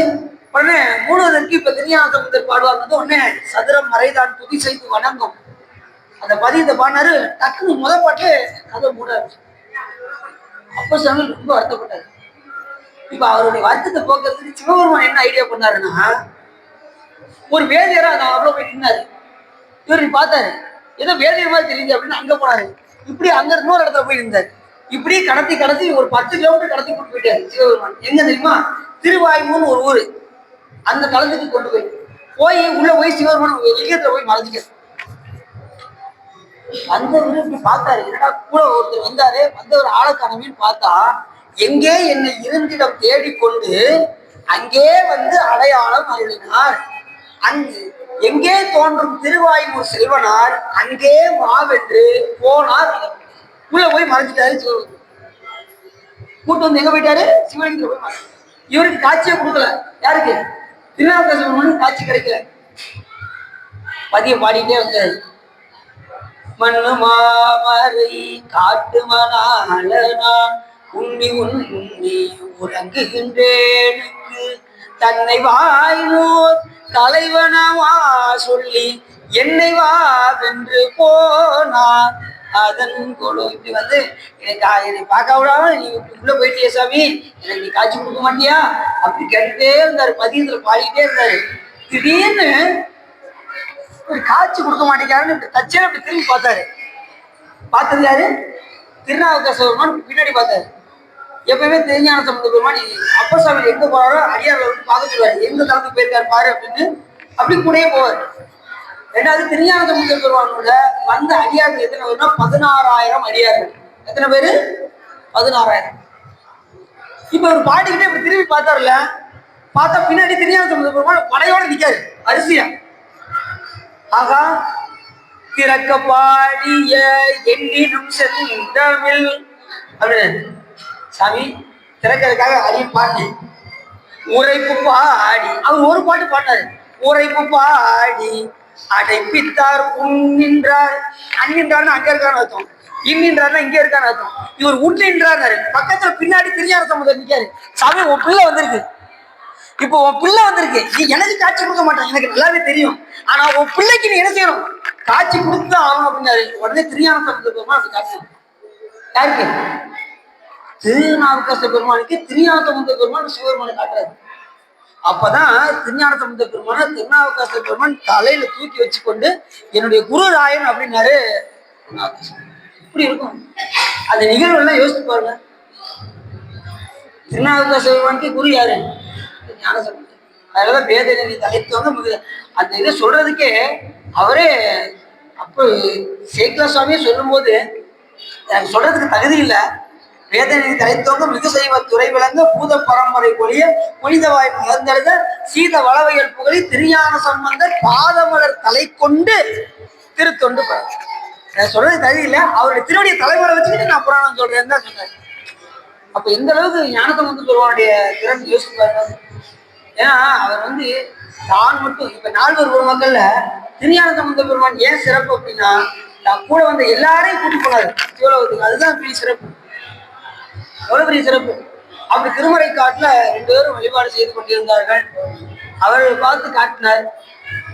அதுக்கப்புறம் அந்த நேரத்துல மதுரை என்பதில சமணர்களுடைய ஆதிக்கம் அதிகமாக இருந்தது. எங்கேயுமே திருநீர் பூசாமல் இருந்தார்கள். எல்லாருடைய நெற்றி வெறுநெற்றியாக இருந்தது. யாராவது திருநீர் பூசிட்டாங்கன்னா அவன் என்ன சொல்லுவாங்க, கண்டு முட்டு அப்படிம்பாங்க. ஐயோ திருநீரை பார்த்துட்டோமே சொல்லி கண்டு முட்டுமாங்க. சிவருடைய நாமத்தை சொன்னா கேட்டு முட்டு அப்படிம்பாங்க. அப்படிலாம் இருந்திருக்காங்க சமணர்கள். அப்படி இருந்த நேரத்துல சைவம் ரொம்ப கீழே இருந்தது, சமணம் ஆதிக்கம் மேலோக்கி இருந்தது. ஏன் அப்படின்னா மன்னரே கூன்பாண்டிய மன்னரே சமண மதத்துல இருந்ததுனால சைவம் ரொம்ப கீழோக்கி இருந்தது. அங்க 2 பேர் தான் சொக்கநாத பெருமானை போய் பார்க்க சென்றார்கள். அந்த 2 பேர் யாருன்னா, ஒன்று மங்கையர்க்கரசியம்மையார், மற்றொன்று குலச்சிறையார். இந்த 2 பேர் தான் திருக்கோயிலுக்கு சென்று வழிபாடு செய்தார்கள். இப்ப யாருமே ஊர்ல ஒருத்தருமே கோயிலுக்கு போறதே கிடையாது. இந்த சமயத்துல திருமறை காட்டுக்கு திருஞான சம்பந்த பெருமான் வருகை தந்திருக்கின்றார் என்கின்ற செய்தியை அறிந்து மங்கையர்க்கரசி அம்மையார் தன்னுடைய மந்திரியாக விளங்கக்கூடிய குலச்சிறையாரை நோக்கி போய் திருஞான சம்பந்த பெருமானை அழைத்து வாருங்கள் என்று சொல்ல, உடனே அமைச்சராக விளங்கக்கூடிய குலச்சிறை நாயனார் தன் மலையோடு சென்றார். என்ன போனாரு, திருமறை காட்டுக்கு. அது திருஞான சம்பந்த பெருமானுடைய திருவடியில போய் விழுந்தவர் எந்திக்கவே இல்லை. போய் திருவடியில விழுந்தார். சாமி எங்க நாடே ரொம்ப சைவத்துல கீழே இருக்கு, யாருமே திருநீர் பூச, அந்த திருநீருடைய மேன்மையை நீங்க விளங்க செய்ய வேண்டும் என்று திருவடியில் விழுந்தவர் எதிர்க்கவே இல்லையா. எப்படி இருக்கும், சென்ற காலத்தின் பழுதில்லா திறமும் இனி எதிர்காலத்தின் சிறப்பும் இன்றெழுந்தருளப்பட்ட பேர் இதனால் எற்றைக்கும் திருவருள் உடையோம் நன்றியில் அழுந்திய நாடும் நற்றவில் வேந்தனும் உய்ந்து வெண்டுகள் திருநீர் தொழியின் மேன்மையும் படைத்தனம் என்பார். சாமி எங்க நாடே சின்னாமமா இருக்கு, நீங்க வந்துதான் சைவத்தை மேலோங்கி செய்ய வேண்டும், எல்லாரும் திருநீர் பூசணும், அந்த அளவுக்கு நீங்க சிறப்பா செய்யணும் அப்படின்னதும் உடனே திருஞான சம்பந்த பெருமான் அப்படி தொட்டு தூக்குனார். யார, குலச்சிறை தூக்கி தன் கையில் எப்பயுமே திருநீர் வச்சிருப்பாரு ஞான சம்பந்த பெருமான், அப்படி எடுத்து பூசி விட்டார். அவர் கையால குலச்சிறை பூசலாம்னா எவ்வளவு பெரிய சிறப்பு பாருங்க. குலச்சிறையானு சாதாரண கிடையாது. அடியாரை யாரை பார்த்தாலும் வரவேற்பாரு, உபச்சரிப்பாரு, நிறைய சிறப்புகள் செய்வாரு. அவர் அடியார் வழிபாடு குலச்சிறை. உடனே திருஞான சம்பந்த பெருமான் 16,000 அடியார்களோடு மதுரைக்கு உள்ள வந்தாரு. ஆகா, சுடுகாட்டு சாம்பல் பூசினவங்களாம் ஊருக்குள்ள வந்துட்டாங்க அப்படின்னு எல்லாம் பயப்பட ஆரம்பிச்சிட்டாங்க. சுடுகாட்டு சாம்பல் யாரு பூசிருப்பாங்க, அவங்களுடைய கொள்கை அப்படி. சுடுகாட்டு சாம்பல் பூசின ஆளுகள்லாம் உள்ள வந்துட்டாங்க அப்படின்னு அவங்களுக்கு பயம் வந்துருச்சு. அப்பயே அவங்களுக்கு என்ன நிறைய கெட்ட செய்திகளா வந்துச்சான், யாருக்கு, சமணர்களுக்கு. அப்ப இவங்க எல்லாரும் வந்து ஒரு மரத்துல தங்க வைத்தார்கள் மங்கையர்க்கரசி அம்மையார். அப்ப ஞானசம்பந்த பெருமான் திருக்கோயிலுக்கு உள்ள போய் அப்படி சிவபெருமான் மாதிரி இப்படி உட்கார்ந்துருந்தான்.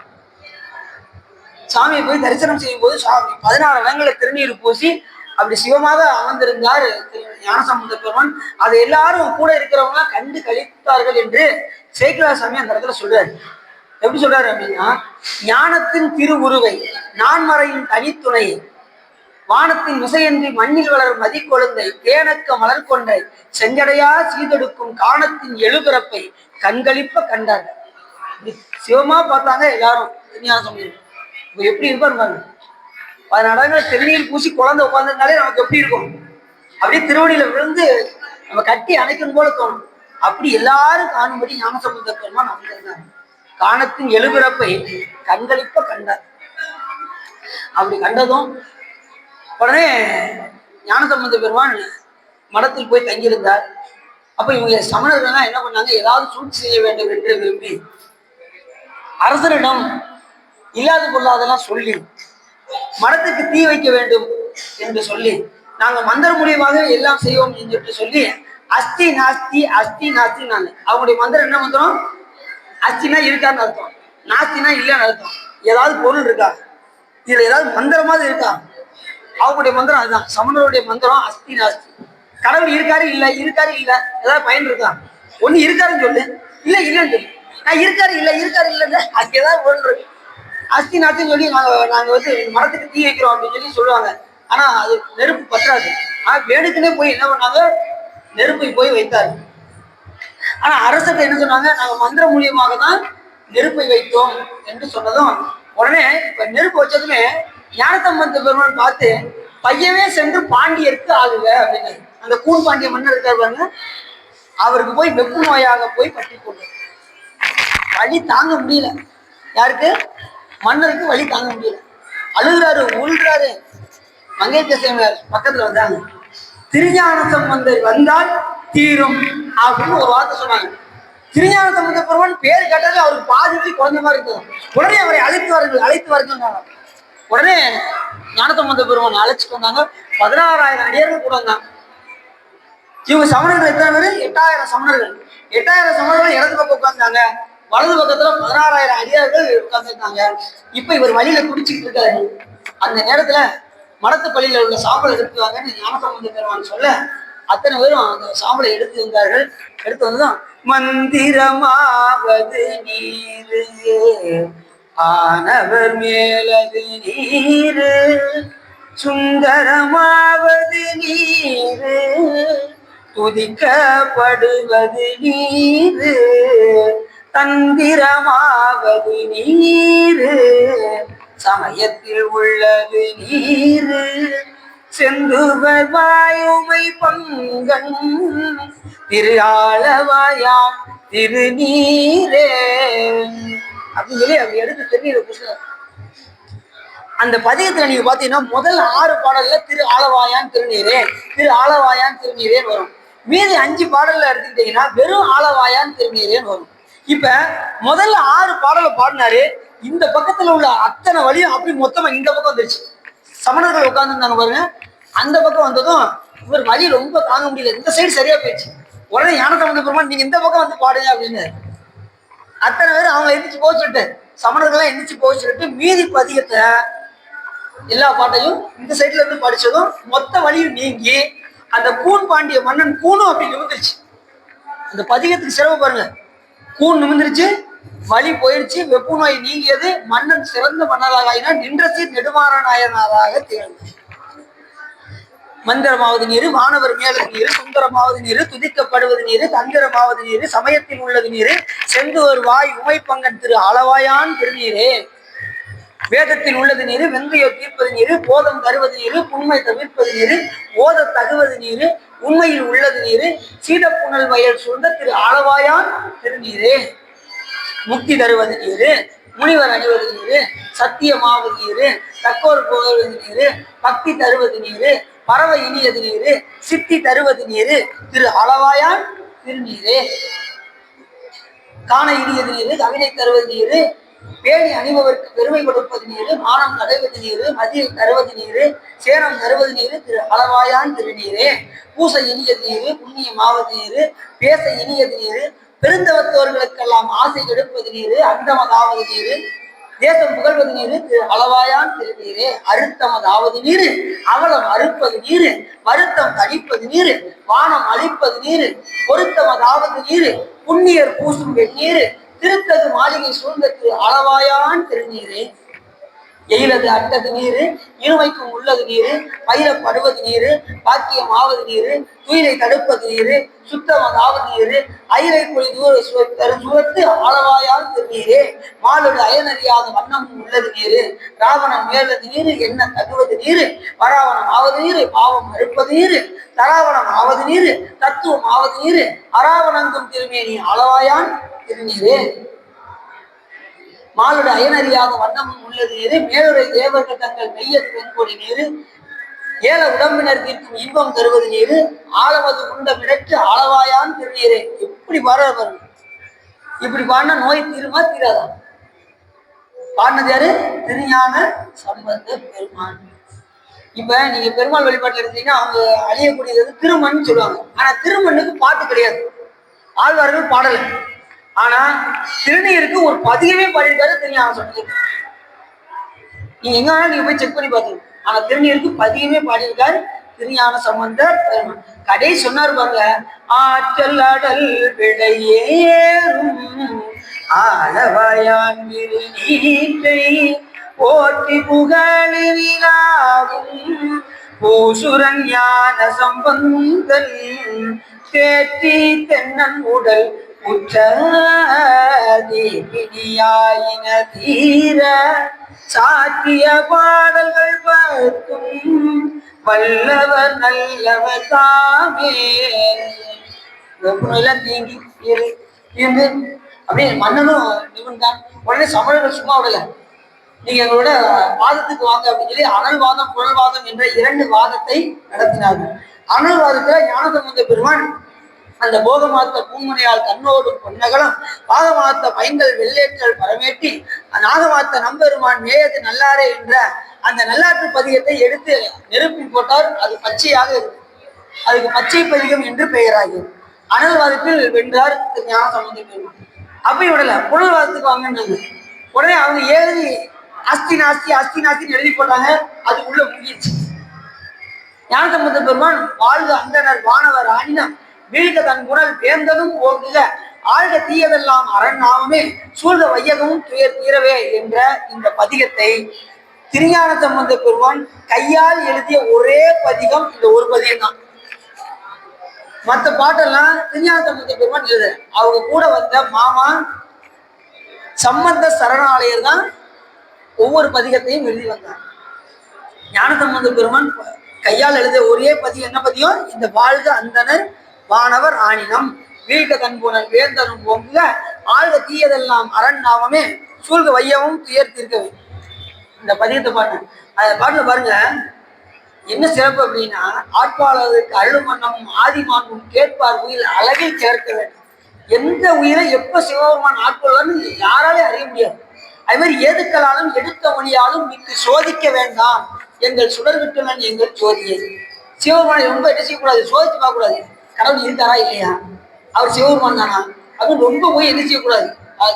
அருளாளர்கள் சொன்னா நம்ம கேட்டுக்கணும். அருளாளர்கள் சிவபெருமானை பார்த்து இப்படிதான் சிவபெருமான் இருப்பாருன்னு அருள் நூல்கள்ல சொல்லி வைத்திருப்பதற்கு தகுந்தவாறு நாம் சிவபெருமானை வழிபாடு செய்ய வேண்டும். ரொம்ப ஆராய்ச்சி பண்ணக்கூடாது, ஆராய்ச்சி பண்ணாலும் குற்றம். அதாவது ஏதுக்களாலும் எடுத்த மொழியாலும் மிக்க சோதிக்க வேண்டாம் அப்படின்னு. சரி, இதை பதிக்க முடிச்சுட்டு கடைசியாக சீர்காழிக்கு வந்தார்.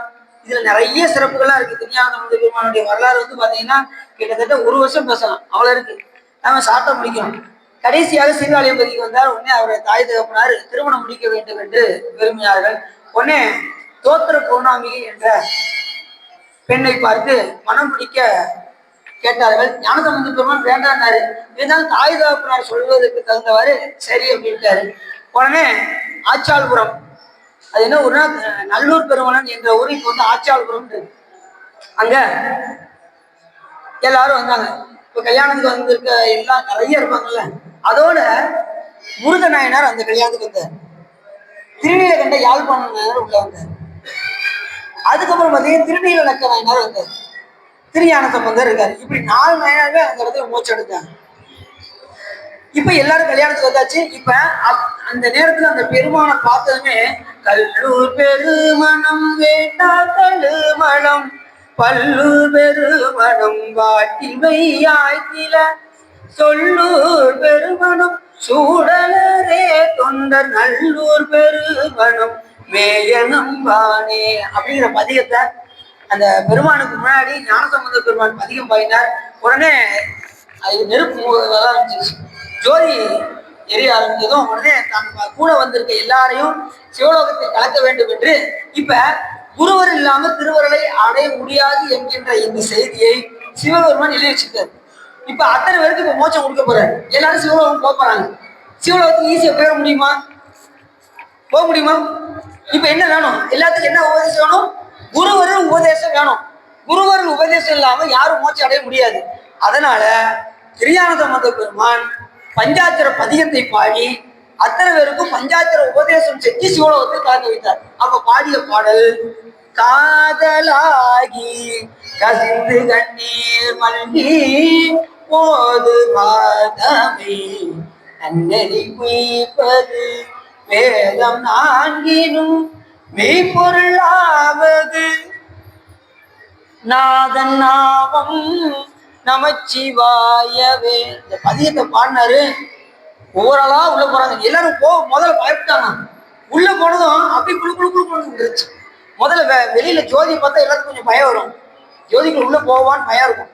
உள்ள போனதும் அப்படி ஏசில போன மாதிரி இருந்துச்சான். ஏன் அப்படின்னா அந்த சோதி மாசற்ற சோதி. இந்த ஜோதியை தொட்டா என்ன செய்யுது? சுடுது. இப்ப ஜோதியை தொட்டா சுடுமா சுடாதா? இந்த வெளியில உள்ள ஜோதி சுடும், அந்த ஜோதி சுடாது. அது மாசற்ற சோதி. மலர்ந்த மலச்சுடரே தேசனே தேனார் அமுதே அப்படின்னு மாணிக்கவாசகர் பெருமான் சொல்வதற்கு என்னங்க, அப்படி உள்ள போனாங்க. ஜோதிக்குள்ள போனது அப்படியே ஐஸ், அப்படியே ஏசி போட்ட மாதிரி இருக்குதான். இப்படி நிறைய பேர் அப்படியே மோட்சம் அடைந்தாரு. அதாவது செவி வழி செய்தியாக ஒரு செய்தி. என்ன செய்தி அப்படின்னா, எல்லாரும் உள்ள சிவலோகத்துக்கு அப்படியே ஜோதியில கலக்குறாங்க. ஞானசம்பந்த பெருமான் அப்படியே பார்த்தாராம். சுத்தி சுத்தி பார்த்துட்டு ஒரு பெண்ணு மட்டும் அழுது கொண்டு இருந்தாங்க. உடனே அவரை போய் ஏமா அழுகுறீங்க அப்படின்னதும், நான் இன்னைக்கு இந்த 3 நாள் வீட்டில் இருக்கேன், நான் எப்படி அந்த ஜோதியில கலக்க முடியும் அப்படின்னு சொல்லதும், உடனே ஞானசம்பந்த பெருமான் அப்படி கையில உள்ள அந்த திருநீரை எடுத்து நெற்றியில் பூசி இப்ப நீ கலக்கலாம் அப்படின்னா. ஏன் அப்படின்னா திருநீர் பூசினால் தீட்டு பெண்கள் தலையில் என்ன செய்யலாம்? திருநீரை வைத்துக் கொண்டு அனுஷ்டானம் செய்யலாம். அப்படி இது செவி வழி செய்தி. ஆனா சேக்கிழார் சாமி இது சொல்லல, இது செவி வழி செய்தியாக வந்தது. அதனால திருநீருக்கு எப்பயுமே நமக்கு என்ன தெரியாது? தீட்டு கிடையாது. அப்படி இந்த பதிகத்தை பாடி காதலாகி கசிந்து கண்ணீர் மல்கி ஓதுவாதமை நன்னறிக்கு உயிப்பது வேத 4 மெய்ப்பொருள் ஆவது நாதன் நாமும் அமைச்சினார். நம்புவாரவர் நாவில் நவிக்கினால் வம்பு நாள் மலர் பாருமது ஒன்பது செம்பொனார் திலகம் உலகுக்கெல்லாம் நம்பன் நாமும் நெக்குள் ஆர்வம் மிக பெருகி நினைந்து அக்கு மாலையோடு அங்கையில் எண்ணுவார் தக்க வானவராய் தகுவிப்பது நக்கன் நாமும் அமைச்சிவாயுமே. எமதூதரும் அஞ்சிவர் சொல்லார் நயம் வந்து ஓதவல்லார் நம்பினான் நேமம் தான் நினைவாழ்க்கு இனியார் நெற்றி நயனன் நாமும் அமைச்சிவாயுவே. கொள்வாரேனும் குணம்பல நன்மைகள் எல்லாரேனும் இயம்புவர் ஆயிடும் எல்லா தீங்கையும் நீங்குவர் என்பரால் நல்லார் நாமும் அமைச்சிவாயவே. மந்திரமன பாவங்கள் வேகிய வந்தனையவர் நாமும் மகவரே சிந்தும் கல்வினை செல்வமும் மல்குமால் நந்தி நாமும் அமைச்சிவாய்வே. நரகம் இயல்புக நாடினர் ஆயினும் உரை செய் வாயினர் ஆயினும் விருத்திர விரவியே புக வித்திடும் என்பதால் வரதன் நாமும் அமைச்சிவாய்வே. இலங்கை மன்னன் எடுத்த அடுக்கல்வே தலங்கொள் காதலர் சங்கரன் ஊண்டலும் மலங்கி வாய்மொழி செய்தவன் உய்வகை நலங்கொள் நாமும் அமைச்சிவாயுவே. போதன் போதன கண்ணனும் அண்ணன் தன் பாதம் தான்மொழி நேடிய பண்பராய் யாதும் காண்பரிதாகி அளந்தவர் ஓதும் நாமும். கிருஷ்ணரே என்னதான் ஓதிக்கிட்டு இருக்காராம்? நமச்சிவாயத்தை சொல்லிட்டு இருக்காராம். கண்ணனே எதைத்தான் சொல்றாராம்? நாதன் நாமும் நமச்சிவாயத்தை சொல்லிட்டு இருக்காருன்னு ஞானசம்பந்த பெருமான் சொல்றாரு. அப்ப நாம சொல்லணும் வேண்டாமா? நமச்சிவாயத்தை சொல்லணும்ல. நாதன் நாமும் கஞ்சி மண்டையர் கையில் உன் கையர்கள் வெஞ்சல் மெண்டர்கள் பிறவிலர் என்பரால் விஞ்சை அண்டர்கள் வேண்ட அமுது செய்ய நஞ்சில் கண்டன் நமச்சிவாய். நந்தி நாமம் நமச்சிவாய எனும் சந்தையாள் ஞான சம்பந்தன் சொல் சிந்தையாள் மகிழ்ந்து ஏற்றவல்லார் எல்லாம் பந்த பாசம் அறுக்கவல்லாதே. இந்த பதியத்தை பாருனாங்க. அத்தனை பேரும் பந்த பாசத்தை எல்லாம் அறுத்து சிவத்தோடு கலந்தாங்க. எப்படி ஒரு பேர் பாருங்க. அத்தனை பேரும் மோட்சம் அடைந்த கல்யாணத்துக்கு வந்தவங்க பந்தக்காரங்க எல்லாருமே என்ன செய்யறாங்க? ஞானசம்பந்த பெருமானுடைய கல்யாணம். இப்ப நிறைய பேர் வருத்தம், நம்மளும் அந்த கல்யாணத்துல இருந்தா நேரம் மோட்சம் அடைஞ்சிருக்கலாமே அப்படிங்கிற ஒரு தேர்ந்தெடுத்தல் எல்லாருக்கும் உடனே கிடைச்சிருமா? நம்மள வினை இன்னும் நிறைய இருக்கு. அதனால நம்ம இன்னும் இங்க எதுவும் அப்படிப்பட்ட தனி சிறப்புடையது. அத்தனை பேரையும் மோட்சத்துக்கு அழைத்து சென்றால் திரு ஞான சம்பந்த பெருமான். முக்தி அடைஞ்ச நாள் என்னன்னா வைகாசி மூலத்தன்று அவரோடு சேர்ந்து 4 நாயனார்கள் மோட்சம் அடைகின்றார்கள். இப்படிப்பட்ட தனி சிறப்புடைய வரலாறு தான் திரு ஞான சம்பந்த பெருமானுடைய வரலாறு. வேதநெறி தலைத்துவங்க மிகு செய்வ துறை விளங்க பூத பரம்பரை புலிய புனிதமாய் மலர்ந்தெழுத சீத வளவையர் புகழி திருஞான சம்பந்தர் பாதமலர் தலை கொண்டு திருத்தொண்டு படம். தனிச்சிறப்புடையது இந்த ஞானசம்பந்த பெருமானுடைய வரலாறு. இந்த புராணத்தை கேட்டு நீங்க அப்படி விட்டுறக்கூடாது. போய் 4 பேருக்கு எடுத்து சொல்லணும். இந்த மாதிரி கோயில்ல ஞானசம்பந்த பெருமானை பற்றி சொன்னாங்க. அப்பேற்பட்ட தனிச்சிறப்புடையவர், சைவத்துக்கு மிக எழுச்சி உடையவர் அப்படின்னு திருநீட்டுடைய திறத்தெல்லாம் சொல்லி அவர் 21 காரணத்துக்காக வந்திருக்காரு. அவர் ஒரு காரணம் 2 காரணமும் கிடையாது. எல்லாருக்கும் தெரிஞ்சதெல்லாம் ஒரு காரணம் தான் தெரியும். திருஞான சம்பந்த பெருமான் திருநீட்டுடைய பெருமையை உணர்த்துவதற்காக வந்தவர்ங்கிற ஒரு செய்தி தான் தெரியும். ஆனா அவர் 21 காரணத்துக்கு மேல சொல்றாரு. யாரு?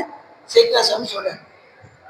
அருக்கன் முதற்கோன் அனைத்தும் அழகிய உச்சங்களிலே பெருக்க நல் வலியுடன் பேணிய நல்லோரையில திருக்கிலரும் ஆதிரியினால் திசை விளங்க பரசமய கருக்கூலிய சைவமும் வைதிகமும் தலைத்தோங்க தொண்டர் மனம் கை சிறப்ப தூய திருநீட்டினர் எந்த செய்யும் கை நடப்ப அண்டர்தாம் அதிசயிப்ப அந்தனர் ஆகுதி பெருக மண்டபில் செய்தவும் நிரம்ப மாதவத்தோர் செயல் வாய்ப்ப திசையனைத்தும் பெருமையெல்லாம் தென் திசை வென்றேற இசையுலகும் பிறகுலகும் ஏதிய தனிவல்ல அசைவில் சொல்லும் தமிழ் விளக்கை அயல் வழக்கின் நுழைவல்ல இசை முழுதும் மெய்யறிவும் இடம் கொள்ளும் நிலை பெறுக தாளுடைய படைப்பெண்ணும் தொழில்தன்மை தலைமை பெற நாளுடைய நிகழ்காலம் எதிர்காலம் அவை நீங்க ஆளுடைய திருத்தோணி அமர்ந்த பிறான் அருள் பெறுக வகம் பெருக்கும் தவம் பெருக்கும் சண்பையிலே தாவின் சராசரங்கள் எல்லாம் சிவம்பெருக்கும் பிள்ளையார் திரு அவதாரம் செய்தார். எத்தனை காரணம் சொல்வார்கள். நமக்கு தெரிஞ்சதெல்லாம் திருநீட்டுடைய பெருமையை உணர்த்துவதற்காக வந்தவர் திருஞான சம்பந்தர் நம்ம நினைக்கும். ஆனால் சைவமும் வைதிகமும் தலைத்துவங்குவதற்காகவும் இன்னில்லாத காரணத்தை நமக்கு வந்து போதித்து விட்டு சிவபெருமானுடைய திருவடியை அடைந்தார். வைகாசி மூலத்தன்று அவரோடு சேர்ந்து எல்லாரும் மோட்சம் அடைகிறார் என்று சொல்லி எல்லாரும் உள்ளம் நிறைந்து வகை சிறந்து திருஞான சம்பந்த பெருமானுடைய வரலாறை நீங்கள் கேட்டதினால் உங்களுடைய வல்வினை கடந்து திருவருள் உரையும் என்று சொல்லி திருப்பூர் பாடி அடியன் உரையை நிறைவு செய்கிறேன். திருச்சிட்டம்பலம்.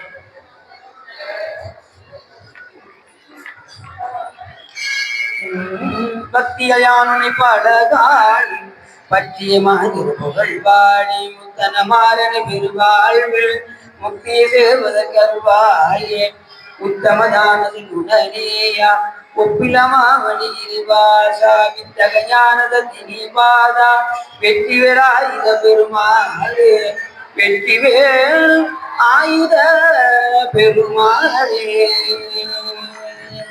எல்லாரும் சிவஞான போத நெறிகாட்டும் என்னை மல்வாயும் மெய்கொண்டான் மெய்யான பானுவாய் உயிரார மொழி திருவாவதறிவான் குரு நமச்சிவாய தேவன் கைலாயம் மறுபடியும் திருவரம் எழுபூமி தலைக்கமாதும் பவன்பரம் கடலை கடத்திருந்ததற்கு பரமன் வகித்த அருளறியை கோப்புடன் உயிர்கள் கடைபிடித்து உய உதவும் துரசை ஆதீனத்தில் தவப்பிரகாசம் தரணியில் எங்கும் தன்னல் செங்கோல் வச்சு சிவப்பிரகாச தேசியமானத்தால் சென்னையில் கொண்டு பொறுத்துமே வான்களில் வளாது வேக வழிவனம் துறக்க மன்னன் போர் முறை அரசு செய்க குறைவில்லாத வாழ்க நான்மறை அரங்கள் ஊங்க நட்டவும் வெல்லுமல்க வேண்டுகள் சைவ நீதி விளங்குக உலகமெல்லாம் பையம் ஏடுக மாமனை விரும்புக விரும்பிய ஆண்கள் விளங்குக சைவ நன்னறிதான் தலை தோங்குக தெய்வகன் திருநீர் சுரக்கவே திருச்சிற்றம்பலம் பார்வதி மதையே அழகா என்னாடு சிவனையே போற்றி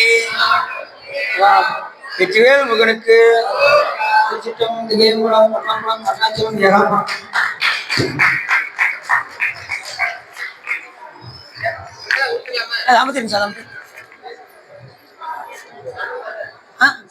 சார்